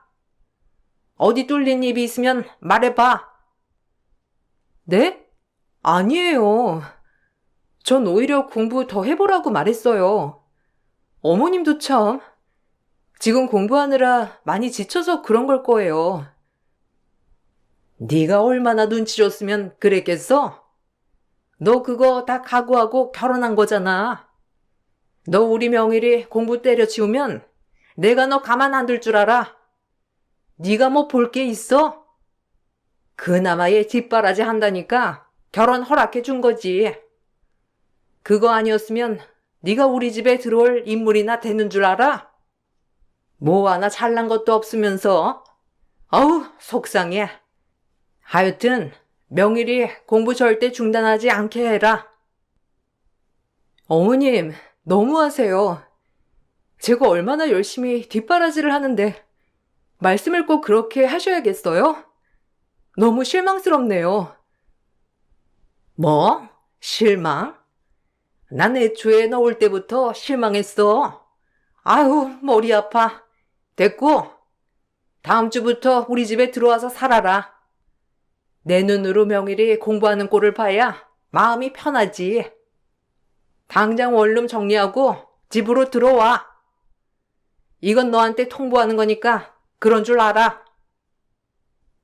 시어머니는 집에 들어와 살라고 하면서 남편 공부하는 모습을 본인이 직접 봐야겠다고 했어요. 저희 둘의 신혼집이 원룸이었지만 그래도 괜찮았는데 시어머니는 남편이 공부를 그만둔다는 말을 하자마자 합가를 해야 한다며 일을 진행시켰어요. 제 의사 따위는 안중에 없었고 남편 또한 시댁에 들어가 살고 싶어하는 눈치였습니다. 제가 싫다고 해봤자였어요. 그래, 엄마네 들어가자. 너 어차피 나가서 일하는데 엄마랑 부딪힐 일이 뭐가 있겠어? 엄마도 오히려 덜 불안하실 거야. 그러니까 그냥 엄마네 들어가자.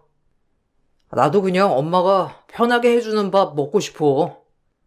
너 일 나가면 내가 차려 먹어야 하잖아. 이런 것도 은근 공부에 방해되는 거 알아? 그냥 딱 공부만 하고 싶은데 밥 먹으면 설거지도 해야 하고. 자기 너무한다. 아까도 그렇고 어머님 앞에서 어쩜 그렇게 말 한마디 안 해줄 수가 있어? 내가 그렇게 무시당하고 있는데. 그리고 어머님네 들어가면 자기 공부 열심히 할 거야? 그것만 약속해줘. 내가 힘든 건 괜찮아. 자기가 열심히 한다고 하면. 아니 나는 오히려 끼어들면 싸움 날까봐 그랬지. 오히려 내가 안 끼어들어서 엄마가 그 정도만 했던 거야. 화 풀어. 당연히 엄마네 들어가면 공부만 집중하지. 그러니까 엄마네 들어가자. 알겠지? 엄마도 오죽하면 그러시겠어. 그렇게 저희는 시댁에 들어갔고, 시댁에 들어가게 되자 오히려 살림과 일을 병행하게 되었어요. 더불어 어머님의 막말 또한 견뎌야 했습니다. 정말 어려서 그랬는지, 그땐 왜 그게 다 참아졌는지 모르겠어요. 그러던 중 남편은 또 한 번 시험에 낙방하게 되었고, 갑자기 사시가 아닌 회계사 시험을 본다고 하더라고요.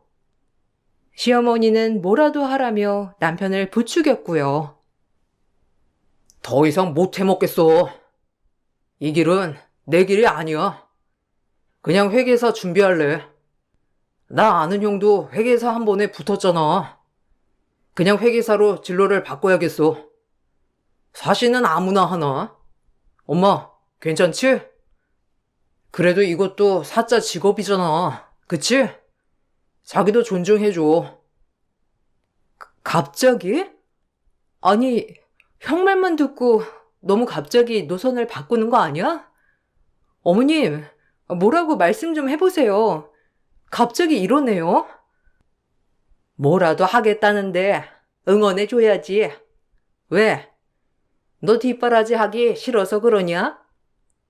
회계사도 너한테 가당키나 해. 응원하진 못할 망정. 네가 그런 식으로 애를 압박하니까 애가 안 풀리는 거야. 난 뭐든 응원한다, 우리 명일이. 그러니까 너도 그냥 앞만 말고 뒷바라지 해. 시어머니는 아무 말 말고 뒷바라지를 하라고 했어요. 남편 또한 저를 설득했고, 전 그렇게 남편이 회계사를 준비하는 것도 뒷바라지 해야 했죠. 법학과를 나왔기 때문에 학점 은행제에서 학점 이수까지 해가면서 남편은 회계사를 준비했습니다. 그즈음 아는 지인이 저보고 새우젓 가게에서 일을 도와달라고 하더라고요. 낮에 일하는 식당보다도 월급이 훨씬 셌기에 저녁 편의점 일을 안 할 수 있는 조건이었어요. 그래서 전 새우젓 가게에서 낮에 열심히 일을 하게 되었습니다.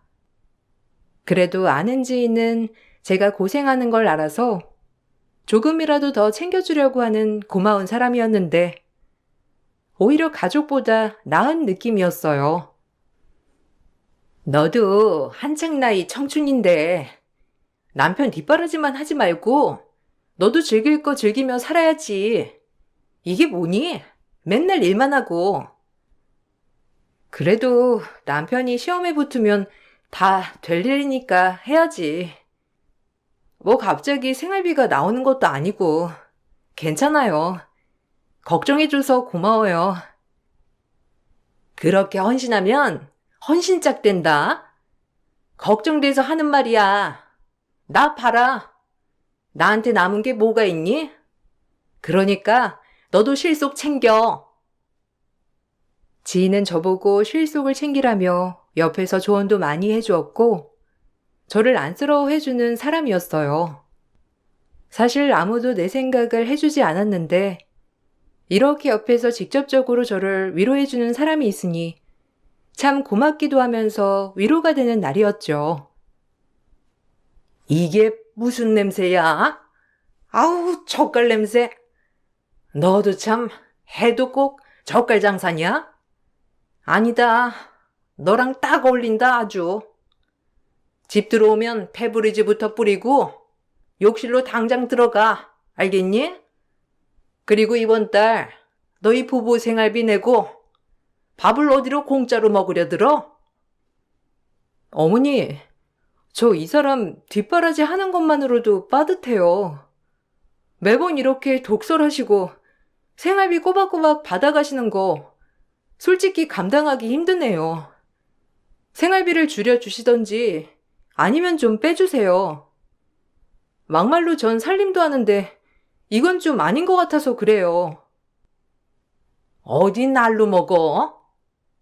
아니, 다 큰 성인 부부가 생활비 내는 건 당연한 거지. 안 그러냐? 그리고 너 애초에 결혼할 때 뭐라고 했어? 얘 뒷바라지 하는 조건으로 결혼한 거잖니. 그런데 왜 이제 와서 딴소리야? 난 절대 네 뜻대로 할 수 없으니 돈 내놓고 올라가. 아우, 젓갈 냄새. 진짜 코가 뚫리겠다, 뚫리겠어.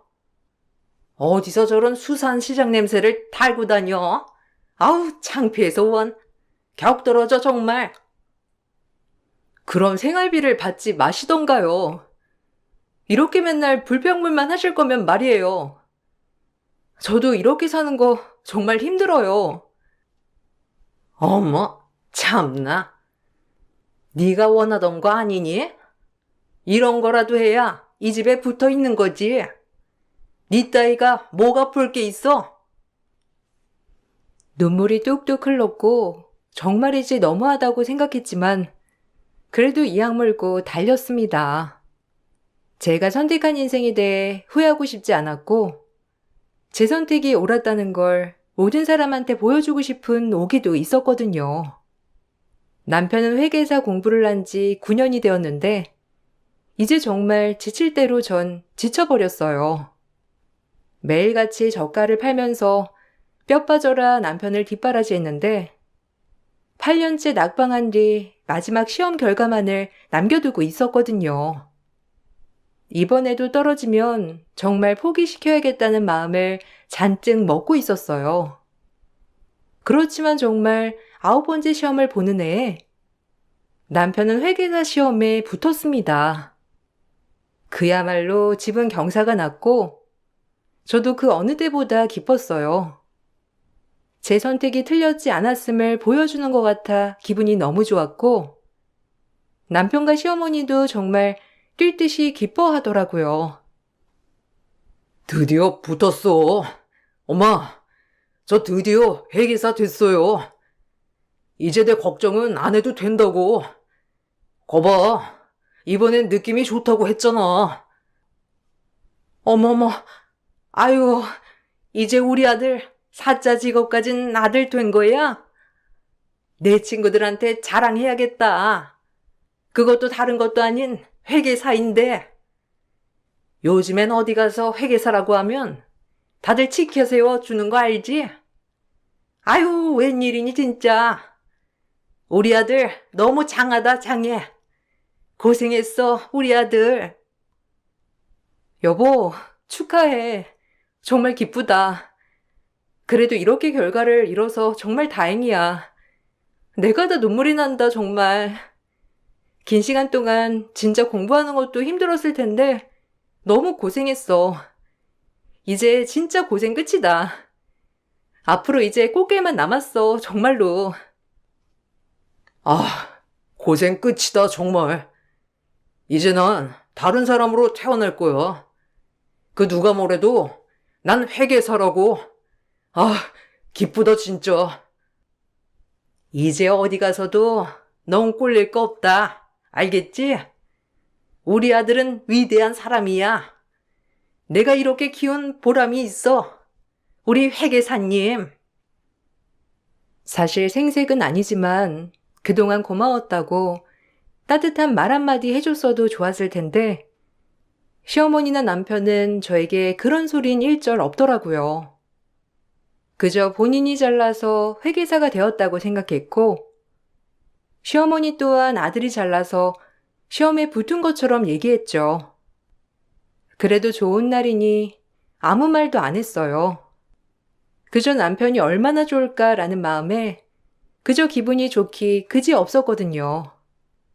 저 역시 남편이 오랜만에 저렇게 기뻐하는 모습을 보니 섭섭한 마음까지 녹는 것처럼 행복했는데 정말 오랜만에 온 행복이었습니다. 다음 주에 여기 회사 면접 볼 거야. 이제 진짜 지긋지긋한 공부 끝이다. 아, 근데 너 이제 새우젓팔이 그만해야 하는 거 아니야? 아무래도 격 떨어지잖아. 좀 그냥 고상한 일 알아볼 수 없어? 이제 돈 많이 버는 건 필요 없잖아. 그래야지. 천천히 그만둘 거야. 사람 구해지면. 사장님도 나만 믿고 거의 나한테 맡겨주신 가게인데. 그리고 자기가 생각하는 것처럼 험하지 않아. 요샌 직원도 많아져서 거의 난 앉아서 회계장부만 보거든. 그래도 자기 회계사 될 동안 새우젓으로 먹고 산 거야. 너 지금 생색내냐? 참나. 나랑 결혼하고 싶어서 모든 뒷바라지는 다 안다더니. 지금 나 회계사 된 거 네가 만들었다고 생색내는 거지? 하긴 그럼 그렇지. 가만히 있을 리가 없지.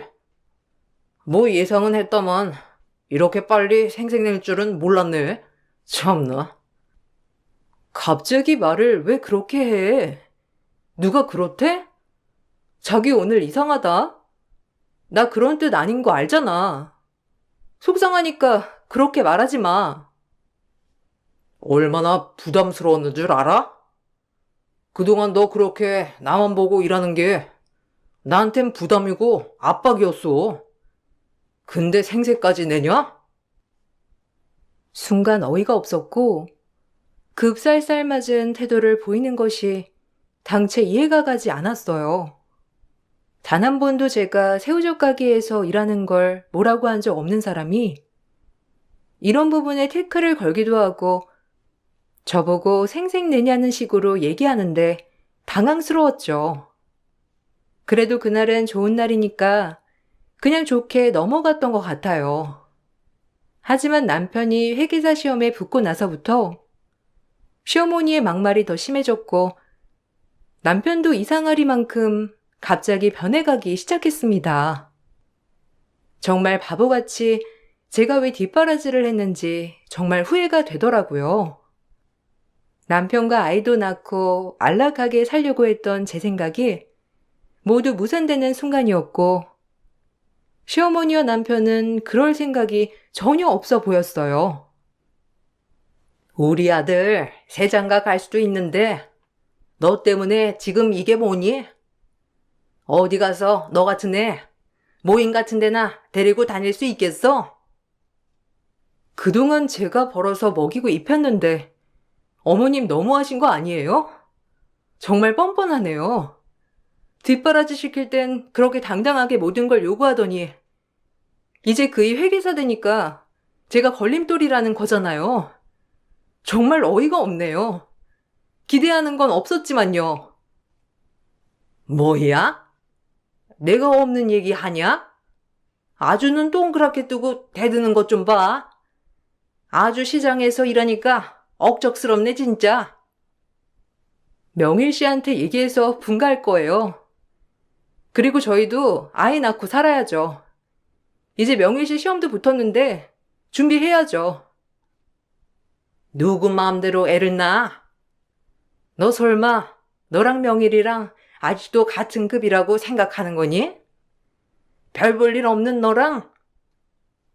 네, 어머님까지 같이 통틀어서 같다고 생각하는데요. 어머니 명일 씨 공부하는 동안 뭘 하셨는데요? 솔직히 손 놓고 보기만 했잖아요. 안 그래요? 뒷바라지는 내가 다 하고 그래놓고 이제 와서 급 따지며 운운하는 게 어이가 없네요, 정말. 이게? 너 눈에 뵈는 게 없구나. 격 떨어지는 것도 모자라서 아주 애가 천박하게 나한테 눈을 동그랗게 뜨네. 시어머니는 제가 남편에 비해 한참 딸린다며 저 같은 애라고 표현하셨어요. 그동안 9년 새우젓 팔며 내가 뭐 한 건가 싶더라고요. 그즈음 남편도 하루가 다르게 변해가기 시작했는데 회사에 일이 많다고 늦는 건 기본이었고 주말에 남편과 나들이를 가려고 하면 남편은 질색팔색을 하며 저를 뿌리쳤어요. 그때쯤 오히려 남편에 대한 기대는 나버렸던 것 같아요. 지금 너무 잘 돼서 순간 기분에 나한테 이러는 거다라고 합리화를 시켰지만 오히려 마음을 더 힘들게 하더라고요. 그럴수록 전 관계를 회복하려고 다가갔지만 제가 다가가면 남편은 한 발짝 멀어지고 또 한 발짝 다가가면 또다시 멀어지며 반복되었어요. 자기, 이번 주말 쉴 때 우리 바람이라도 쐬고 올까? 당신 공부하느라 우리 한 번도 놀러 다닌 적 없잖아. 너 내가 얼마나 평일에 힘들게 일하는지 몰라? 진짜 눈치 없이 주말에 놀러 다니자는 말이 나오냐? 이래서 무식하면 용감하다더니 진짜 너랑은 격이 안 맞는다. 우리 회사 사람들 보면 얼마나 멋있는데 내가 어디 가서 새우젓 파는 와이프 뒀다고 말을 못해. 알아? 맨날 옷에서 쾌쾌한 새우젓 냄새. 얼굴은 맨날 화장도 안 하고 다니고. 진짜 너만 보면 답답해. 뭐? 내가 누구 때문에 이렇게 살았는데 지금 그런 말이 나와?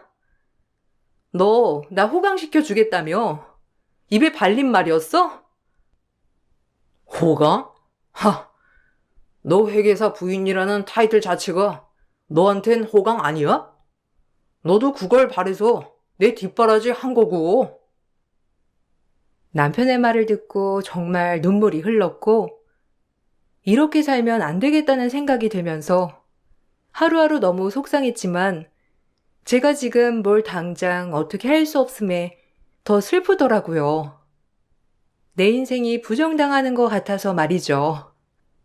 그러던 중 남편 회사 쪽에 볼 일이 있어 그 근처 카페에서 지인을 기다리고 있었는데 카페가 워낙 작기도 해서 남들 말하는 소리가 다 들리더라고요.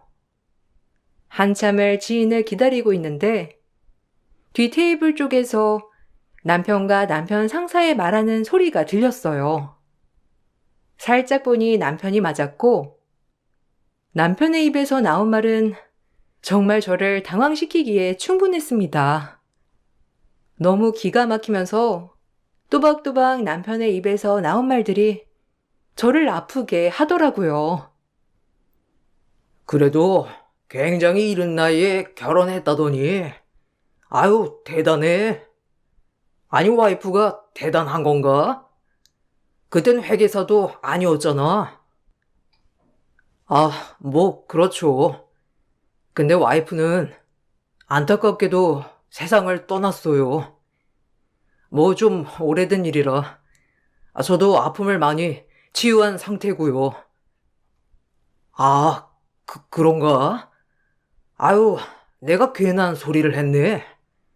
상심이 컸을 텐데 그럼에도 불구하고 공부해서 이 자리까지 온 게 정말 대단해. 정신력 아주 높이 산다니까. 일하는 것도 마음에 들고. 근데 오늘 얘기를 들어보니까 진짜 대단하다는 말밖에 안 나오네. 에, 놓게 봐주셔서 감사합니다. 사실 아내 그렇게 보내고 참 힘들었는데 그래도 제 정신력 하나로 이겨냈어요. 그래서 말인데 내가 자네를 좀 지켜봤는데 혹시 내 딸 한번 소개받지 않겠나? 자네 재혼이긴 하지만 어차피 딸린 후 없고 이혼도 아니고 사별이니 조금 더 믿음이 가네. 내 딸은 무용을 전공하고 지금 발레학원 운영하고 있어. 어떤가? 여기 번호는 먼저 주겠네. 내가 딸한테도 언지를 줬으니 한번 연락해봐. 잘 되면 우리 가족 아닌가? 안 그러나? 네? 발레 학원이요? 전 좋은데 괜찮을까요? 그래도 걸리는 게 한두 가지가 아닐 텐데 이렇게 좋게 봐주셔서 감사해요. 와, 상당한 미인이네요. 감사합니다. 그래도 제가 더 잘해야죠. 따님 눈에 눈물 빼는 일 없을 거예요. 감사해요, 부장님. 뒤에서 아무렇지 않게 저를 사망한 사람으로 만든 남편의 말에 정말 몸이 사시나무 떨리듯 떨렸어요. 그리고 상사가 본인 딸을 소개해준다니 거절하지 않았고 그 모습을 보고 애써 마음을 추슬렀습니다. 정말 꾹 참으며 남편의 상사가 먼저 자리를 뜨고 남편이 뒤이어 나갈 때쯤 제가 남편을 붙잡았어요. 남편을 붙잡고 지금 내가 본 게 뭐냐고 말을 하니 남편은 뻔뻔했습니다. 사별? 내가 저 세상 가서 당신이 힘들었어? 이제 하다하다 내가 사망했다고 하고 다니니? 어쩜 이렇게 산 사람을 골로 보내? 이제 뒷바라지 한 사람 필요 없고 무용학원 운영하는 이쁜 여자 만나고 싶디? 내가 누구 때문에 이렇게 살았는데 어쩜 그래? 나 이제 미행하냐? 아니, 새우젓 팔기 바쁜 네가 여기까지 왜 와? 누가 보면 어쩌려고. 그래, 이왕 이렇게 된 거 솔직히 얘기하자. 김복순, 너한테 구역질러. 제발 내 인생에서 빠져. 내가 꼭 이렇게 말해야겠어? 엄마랑 나랑 얼마나 눈치를 줬는데. 네가 그동안 뒷바라지한 거 뭐 안타깝게 생각해. 그래도 이젠 서로에게 어울리는 상대를 찾아야 하지 않겠어? 눈치가 있다면 빠져. 이게 네 본 모습이었구나. 그동안 내가 뭘 위해 살았는지 정말 알 수가 없다. 도대체 사랑이 뭐라고 내가 호구 같은 짓을 했네. 이제 알았으면 알아서 떨어져. 제발 나한테 더 이상 모진 소리 나오게 하지 말고 눈치껏 빠지란 말이야. 알겠니? 내 인생 앞길 막지 마. 제발 빠져달란 말이야. 이제 이렇게 된 이상 뭐 숨길 게 있겠어? 그냥 너도 이제 네가 어울리는 사람 찾아.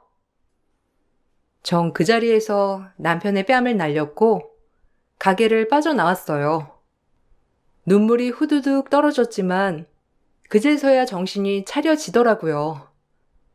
내가 그동안 뭐 했나 싶을 정도로 후회가 되고 각성을 하게 되었고 전 이대로 당하고만 있을 수 없었어요. 내가 바친 세월, 내 청춘을 돌려받고 싶었죠. 본인의 행복을 위해서 나를 사망했다고 말하는 그 모렴치한 인간을 가만둘 수 없었습니다. 전 일단 아무렇지 않게 집으로 향했고 시어머니도 남편에게 얘기를 들었는지 들어온 저에게 막말을 하더군요. 들었다며? 근데 뭐하러 기어 들어오냐? 그냥 이대로 이 집 나가주면 고마울 텐데. 너도 참 뻔뻔하다. 저 절대 이혼 안 해요. 누구 좋으라고 이혼해요? 내가 그동안 바친 세월이 얼만데? 저 절대 그렇게 못하니까 알아서 하세요. 아유, 뻔뻔해라. 남 앞길 막아도 유분수지. 너랑 회계사랑 어울리긴 하니? 우리 아들이 어떤 아들인데? 참나, 웃겨 정말. 당신도 나한테 뺨 맞고 싶지 않으면 입 다물어요. 알겠어요? 나 지금 건들지 말란 말이야. 나 지금 눈에 뵈는 거 없으니까. 모든 시어머니의 말을 다 무시했고 다음날 남편의 회사를 찾아갔어요. 그리고 그 상사의 얼굴을 알고 있던 터라 상사가 퇴근하고 나오기만을 기다렸습니다. 그리고 퇴근 후 상사가 회사에서 나올 때 꼭 드릴 얘기가 있다고 하며 카페로 데려갔죠. 제가 남편이랑 찍은 사진, 혼인관계 증명서까지 다 들이밀어 보였고, 그동안 제가 했던 뒷바라지까지 모조리 얘기했어요. 상사는 믿기지 않는 듯이 입을 다물지 못했고, 남편에게 속았다는 그 분노를 감추지 못하더라고요. 얼마나 부들부들 떨리던지. 그럼에도 따님 소개해 주시겠어요? 이런 남자예요. 저 10년 넘게 헌신했고, 이젠 헌신작처럼 버려지네요. 어디 가서 제가 저 세상 같다고 하는 사람인데, 따님은 나중에 어떻게 될까요? 잘 생각해 보세요. 그럼에도 불구하고 사이로 맞고 싶으면 제가 말릴 순 없죠. 이 모든 걸 알고도 사이로 맞는다면 말이에요. 그럼 전 이만 일어나 볼게요. 그럼 안녕히 계세요. 아, 기가 막혀. 감히 눈 하나 깜짝 안 하고 날 속이려 들어? 이게 날 만만히 봤지? 이런 얘기 고맙네요. 속을 뻔했어, 정말. 버젓이 상사 딸까지 소개받은 순간 남편의 남은 인생이 아작나기 시작했고, 전 이혼 소송과 위자료 소송을 걸었어요. 그동안 남편을 뒷바라지한 것들과 남편의 명백한 외도 시도의 흔적을 다 증거로 제출했어요. 변호사도 말이 안 된다며 입을 다물지 못했고, 회계산화돼서 멍청해가지고 제가 이럴 줄 몰랐다는 것도 참 웃겼어요. 전 그렇게 소송을 준비했고, 결혼 생활 내내 남편이 경제적으로 기여한 바가 없었기 때문에 오히려 저에게 위자료를 줘야 했어요. 그리고 시어머니와 남편에게도 정신적 피해 보상이라는 위자료를 받았고, 외도는 시도만 했기 때문에 따로 이거에 대한 위자료는 받지 못했죠. 네가 우리 뒤통수를 쳐? 어른이 알아서 나가주면 좀 챙겨줄 텐데.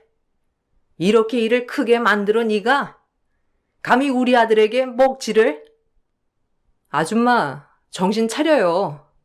아들놈 그렇게 키우고 뭔 말이 많아. 그 애미의 그 아들이지. 감히 내 뒤통수 치고 무사할 줄 알았어요? 뭐? 이게 막말하네. 시장 바닥에서 일하더니 아주 입까지 더러워졌어. 그러니까 너랑 나랑 안 맞는 거야. 알겠어? 그래, 너랑 나랑 안 맞지. 내가 너한테 아까워 아주. 너 같은 인간을 믿고 그동안 뒷바라지를 했다니. 공부 실컷 했다. 남편과 시어머니의 막말에도 소송을 이어갔고, 남편이 이혼의 유책 배우자였기 때문에 저에게 위자료를 줘야 했습니다. 그동안 제가 뒷바라지 했다는 근거 아래 위자료를 많이 물어야 했고, 남편은 매우 억울해 하더라고요. 왜 본인이 마음이 떠나서 이혼하는 건데 이렇게 해야 하냐면서 말했고, 회사에서는 팽당했습니다. 사실 이 부분이 제일 고소하더라고요. 날 기만하고 자네가 회사를 잘 다닐 줄 알았나? 감히 날 물로 봐도 이분수지? 절대 용서 못하네. 내 딸한테도 하마터면 그게 상처 줄 뻔했어. 알아? 내가 너 이 세계에서 발도 못 들이게 할 줄 알아? 어디 감히 나를 농락하고 네가 무사하길 바래? 아니 그게 아니고요. 제가 잘 설명을 드릴게요. 진짜 큰 오해거든요. 제발 제 말 좀 먼저 들어주세요. 네? 제발 제 말 좀 끝까지 들어주세요. 입 다물어. 또 무슨 거짓말을 하려고 나한테? 미쳤지 내가. 너란 놈을 잘못 보고 내 사이 삼을 생각을 하다니. 하마터면 두루두루 인생 망칠 뻔했어. 알아? 여하튼 넌 가만 안 둘 거야. 내 마음 절대 안 변해. 그리 알아. 비열한 인간 같으니라고. 회사 상사는 남편에게 본인을 속였다며 회사에서 내몬 것도 모자라 업계에서 발도 못 붙이게 아작을 내버렸어요. 업계에서 꽤 유명하고 발이 넓으신 분이었기 때문에 가능했던 일이었고, 남편은 회사에서 쫓겨난 뒤 결국 이곳저곳 이력서를 넣어봤지만 서류에서 강속 탈락하고 말았습니다. 얼마나 고소하던지 절 업신여기고 버리려고 했던 남편과 시어머니의 최후였죠. 저에게 주어야 할 위자료가 많았기 때문에 시어머니는 집을 팔아야 했고 다시 백수가 된 남편은 이제야 저에게 사과를 하더군요. 미안하다. 내가 어리석었어. 엄마가 부추기는 바람에 내가 회계사 된 거에 심취해서 그만. 정말 미안해. 이제 와서 용서가 된다고 생각하는 거 아니겠지? 나 이제 바보 아니야. 내 아까운 허송세월 당신한테 투자하며 기다렸지만 이제 나를 위해서 살아갈 거야. 평생 반성하고 살아. 당신 절대 용서 못해. 당신 엄마도 마찬가지로. 내가 이제 어떻게 살아? 네가 날 이렇게 만든 건데 네가 책임져야지. 안 그래? 그러니까 다 잊고 새 출발하자. 뭐? 웃기고 있네. 이제야? 광탈하더니 진짜 정신이 어떻게 된 거 아냐? 뻔뻔해도 유분수지. 20대 초반 내가 널 뭘 믿고 결혼했는지 진짜 후회 막심하다. 전 남편이 새 출발하자는 말에 코웃음 쳐댔고 제가 코웃음을 치니 무릎까지 꿇며 애원하더라고요.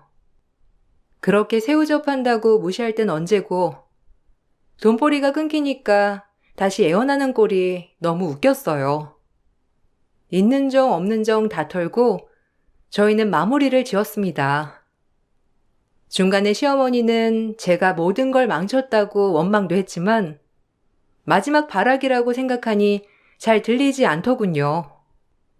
전 그렇게 새 출발을 했고 남편에게 받은 위자료와 시어머니께 받은 정신적 피해 보상 금액으로 바리스타 과정을 배워서 프랜차이즈 카페를 인수했어요. 같이 새우젓을 팔던 지인이 많이 도와주셔서 가능했던 일이고요. 장사에 소질이 있는지 카페도 차리자마자 대박이 났고 지금도 제가 살고 있는 아파트 중심상가에서 제일 핫한 카페로 자리매김하였답니다. 지금 너무 행복한 삶을 살고 있어요. 한순간의 실수로 어리석은 삶을 살았지만 그 순간이 있었기에 이렇게 정신적으로도 성숙할 수 있었던 것 같아요. 여러분, 어리석은 과거를 탓하지 마세요. 지금 더 나은 삶을 살게 해주는 발판이 될 테니까요. 제 글 읽어주신 여러분들께 정말 감사드리고 좋은 하루 보내시길 바랍니다. 감사합니다.